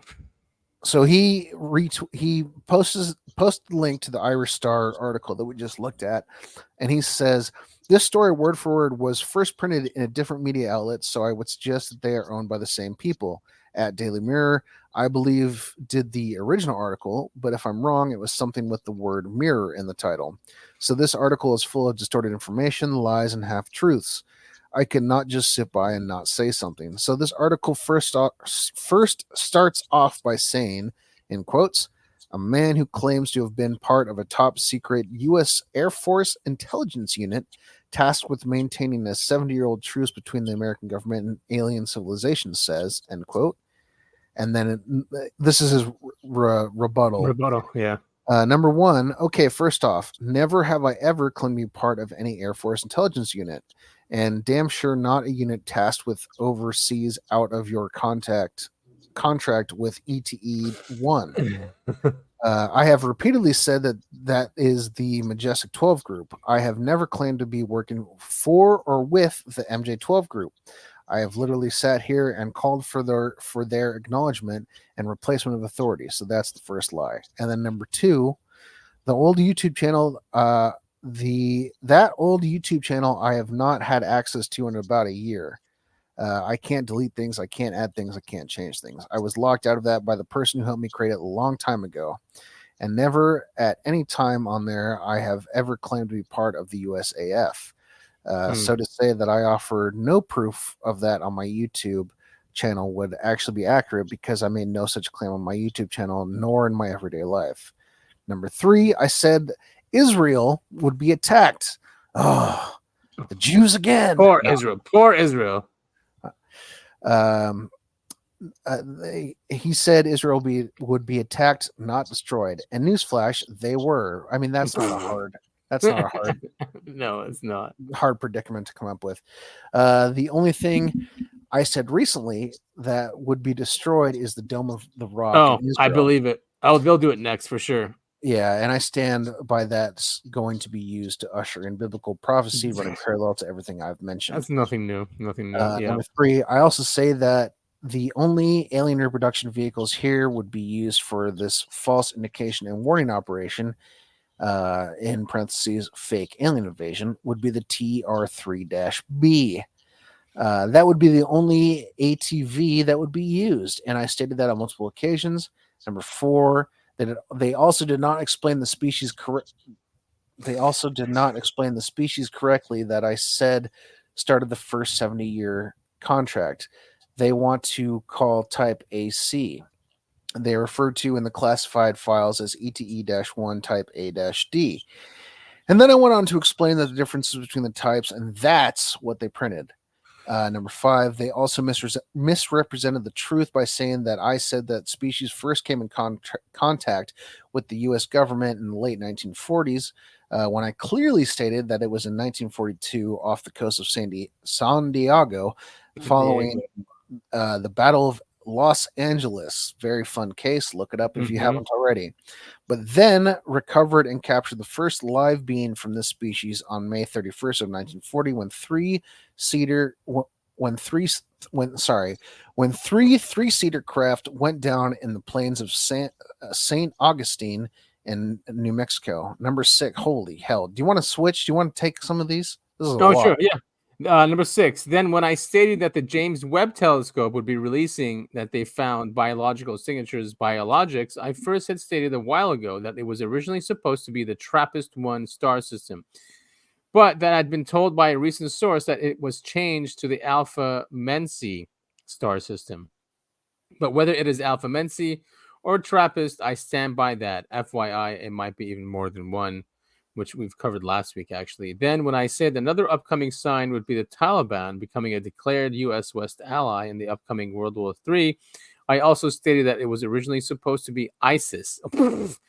but did something must have changed because the original file described it as a terrorist organization in the possession of a nation. ISIS doesn't have a nation, you moron. As we can all see that has become the Taliban and not ISIS. And yes, I stand by that too. But I never said that that would take place in the next 2 months.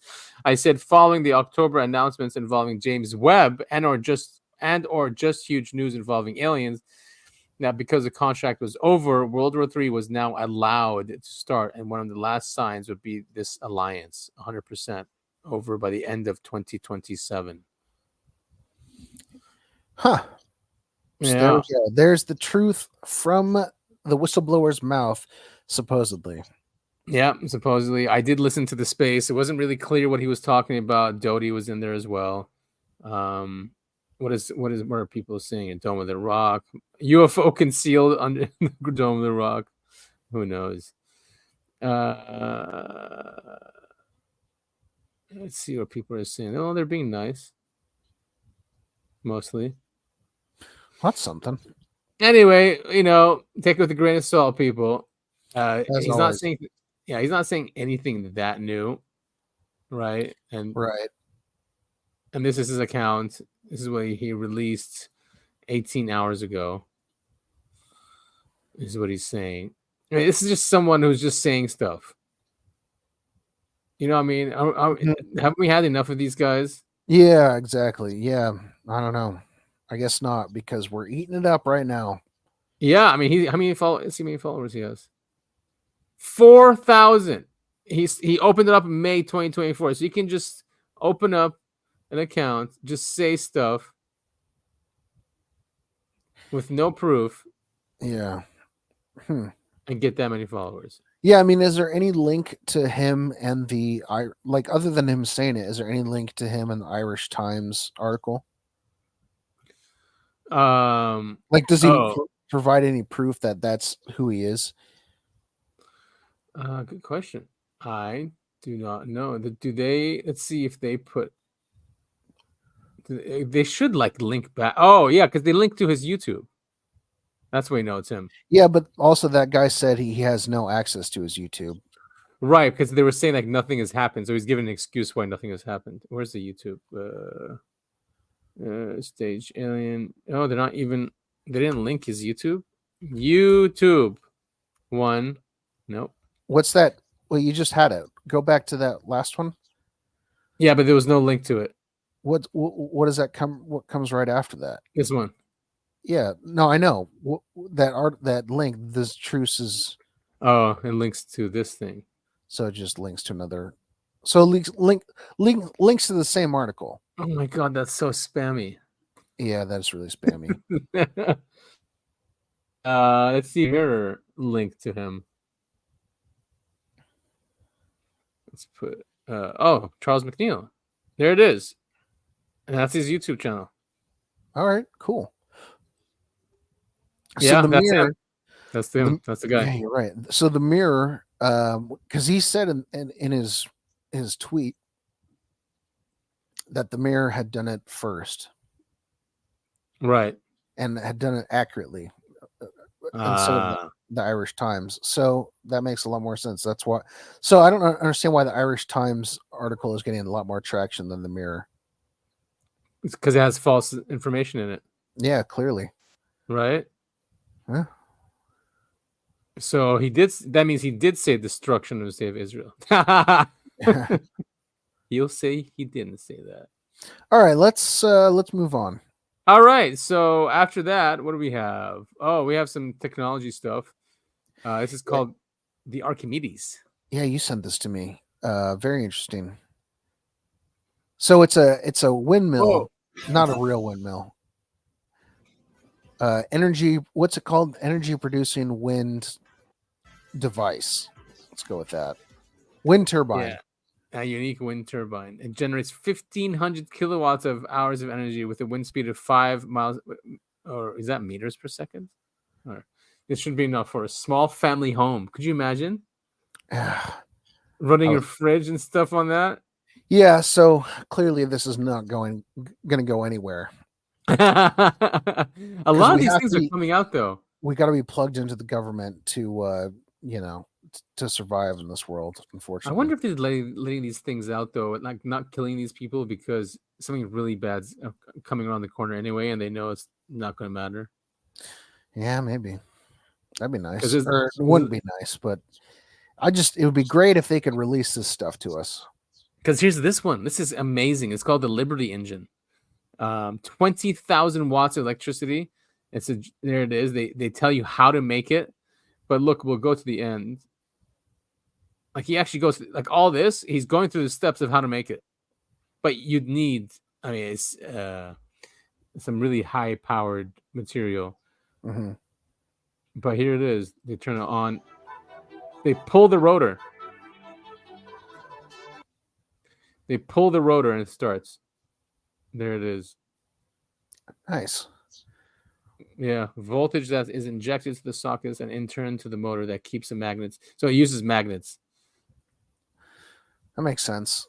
Feels like magnetism is the key to everything, especially when it comes to UFOs. That's true. And look here, he takes it out just so to prove to people.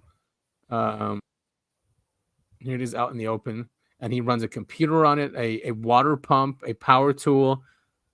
Could this be fraud? Maybe. You know, he's trying really hard to show that it's not. He does provide all the schemas and everything. What they don't provide is the metal they used. Yeah, but there it is. And he starts plugging everything in. So he's got a power tool. It's working off. In the background here, he has a water. Look at that. Yeah, very cool. Yeah, he's got a computer plugged into it.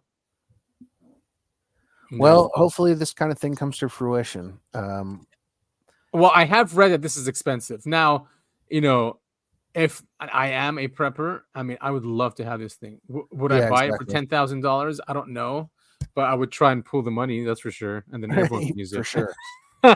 You know what I mean? Because all I can really care about is the fridge, because that's what really makes people crazy when food starts deteriorating.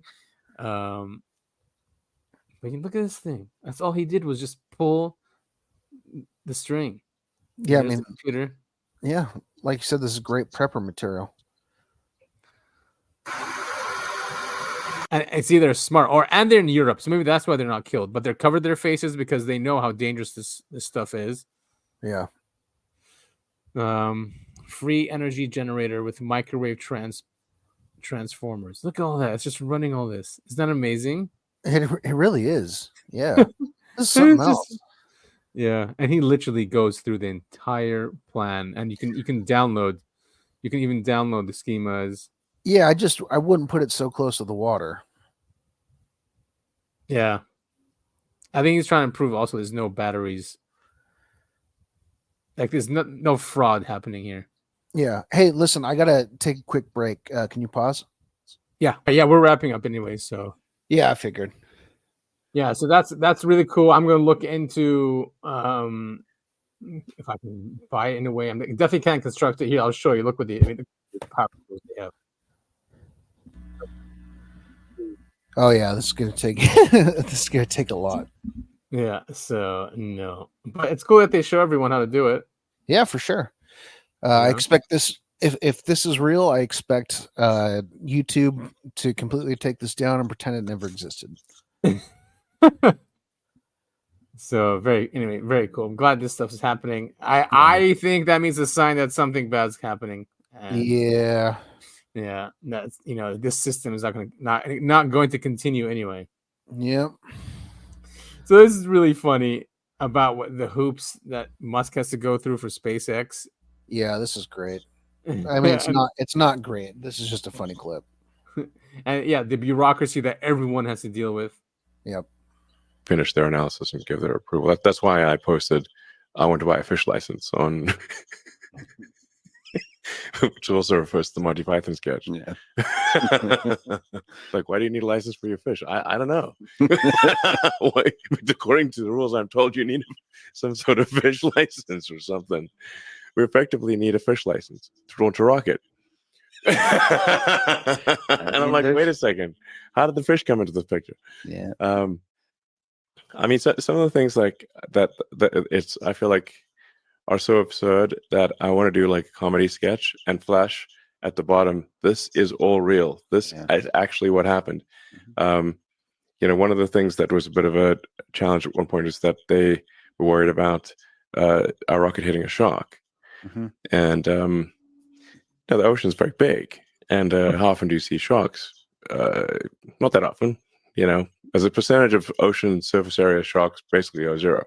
Then we said, well, how will we calculate the probability of telling a shark? And they're like, well, we can't give you that information because they're worried about shark fin hunters going and hunting sharks. And I said, well, how are we supposed to? We're on the horns of a dilemma then. Then they said, well, there's another part of Fish and Wildlife that can do this analysis. I'm like, well, why don't you give them the data? Like, we don't trust them. Like, excuse me, they're literally in your department. And again, this is actually what happened. And then can you do an NDA or something? Eventually, they managed to solve the internal quandary, and indeed, the probability of us hitting a shark is essentially zero. Then there's another organization that I didn't realize existed until a few months ago that cares about whether we would potentially hit a whale in international waters. Now, again, you look at the surface of look at the Pacific and say, what percentage of the Pacific consists of whale? Like, he'll give you a big picture and like point out all the whales in this picture. I'm like, I don't see any whales. It's like basically 0%. For launching out of Vandenberg in California, they were worried about seal procreation, whether the seals would be dismayed by the sonic booms. Now, there have been a lot of rockets launched out of Vandenberg, and the seal population has steadily increased. So, if anything, rocket booms are an aphrodisiac, based on the evidence, if you would correlate rocket launches with seal population. Nonetheless, we were forced to kidnap a seal, strap it to a board, put headphones on the seal, and play sonic boom sounds to it to see if it would be distressed. This is an actual thing that happened. This is actually real. I have pictures. I would love to see this. Yeah. There's a seal with headphones. Yes, it's a seal with headphones strapped to a board. And like now the amazing part is how calm the seal was. Yeah. Because if I was a seal, I'd be like, this is the end. They're definitely going to eat me. Yeah. When a seal goes back to other, its seal friends, how's he going to explain that? They're never going to believe him. Never going to believe it. And that's why I'm like, well, it's sort of like it's like getting kidnapped by aliens and getting an anal probe, You come back and say, I swear to God, I got kidnapped by aliens and they stuck an anal probe in my butt. And you're like, no, they didn't. That's ridiculous. His seal buddies are never going to believe him that he gets strapped to a board and they put headphones on his ears. And then let him go. I don't think the public is quite aware of the madness that goes on. Man, the bureaucracy is just insane. I can't believe they made him get a seal, strap the seal, put headphones on it, and play sonic booms. Yeah, it's pretty absurd. But hey, at least the government's protecting them. Yeah. I guess that's a good thing. It is a good thing.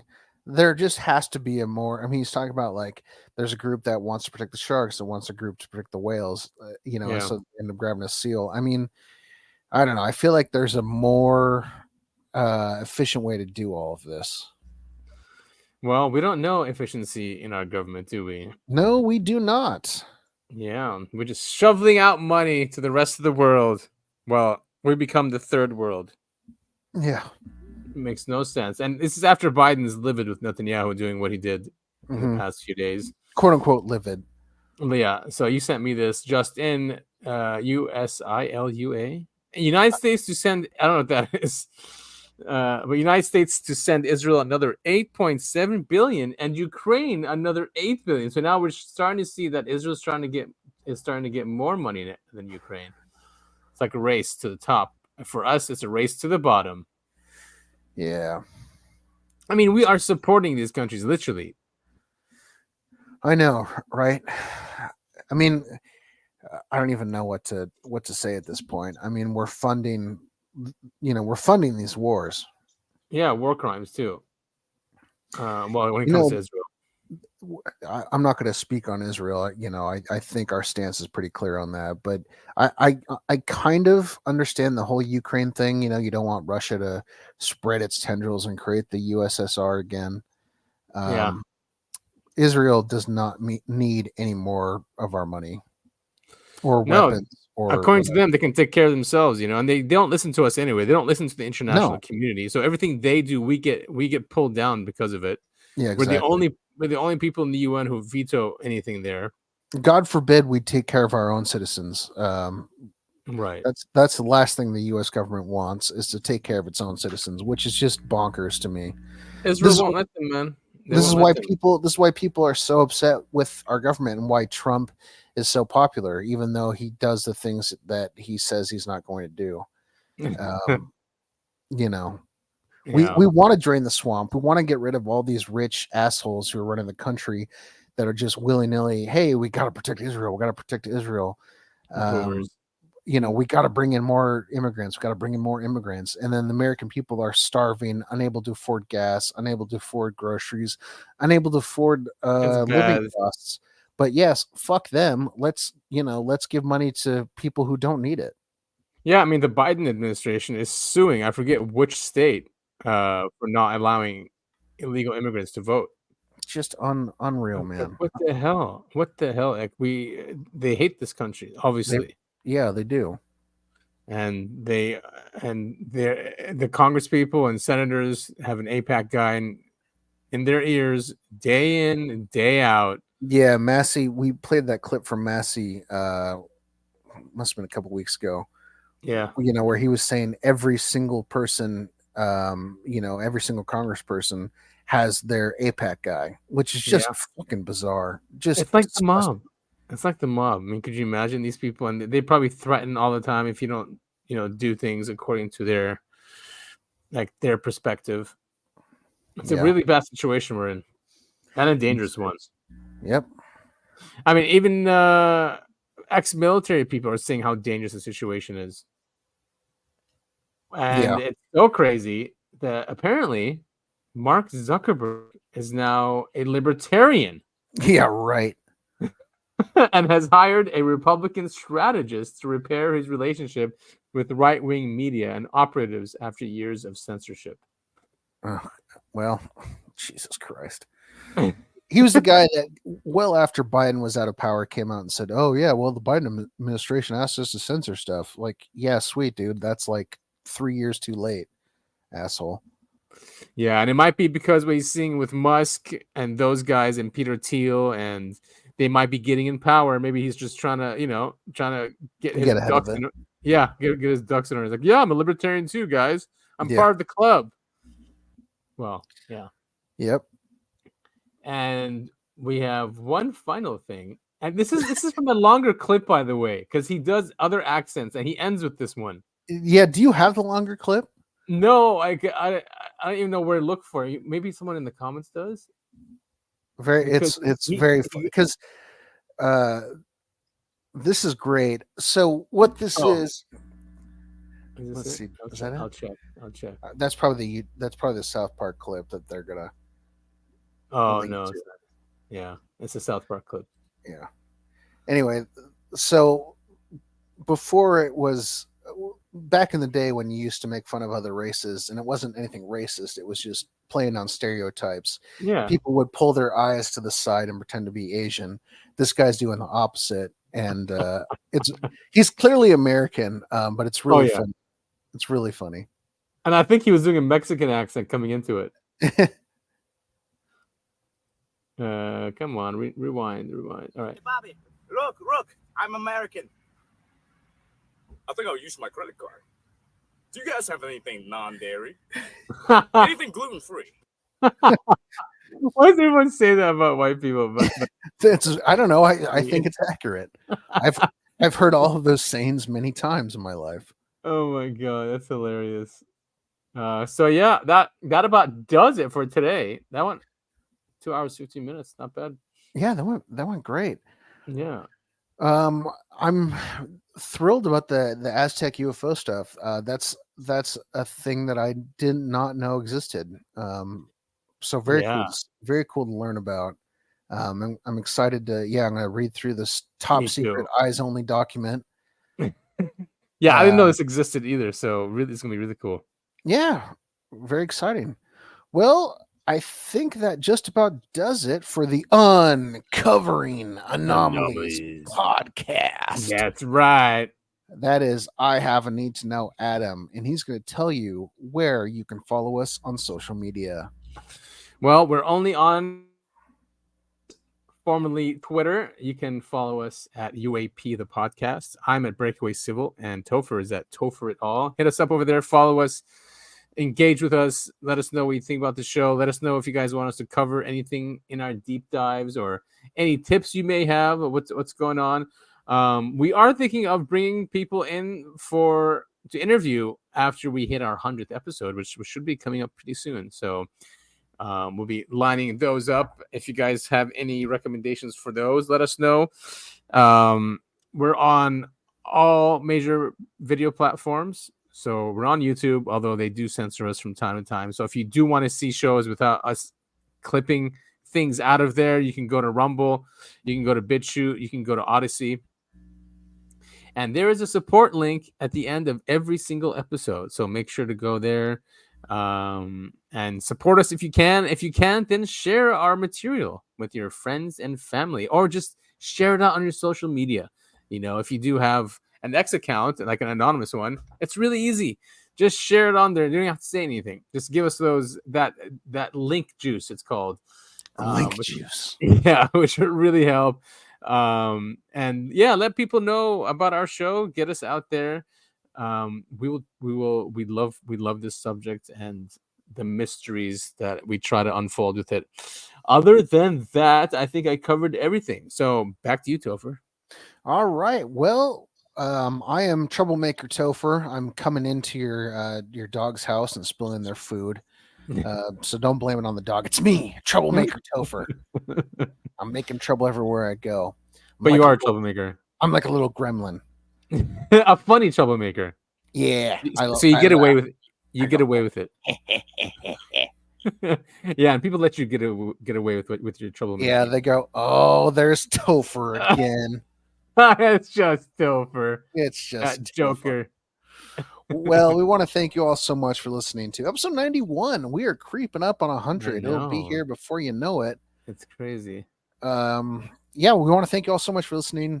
Yeah, like Adam said, go ahead, tell a friend, tell some family, post on social media. We want to get our voices out there. We're narcissists. We love to hear ourselves talk, and we want to hear other people.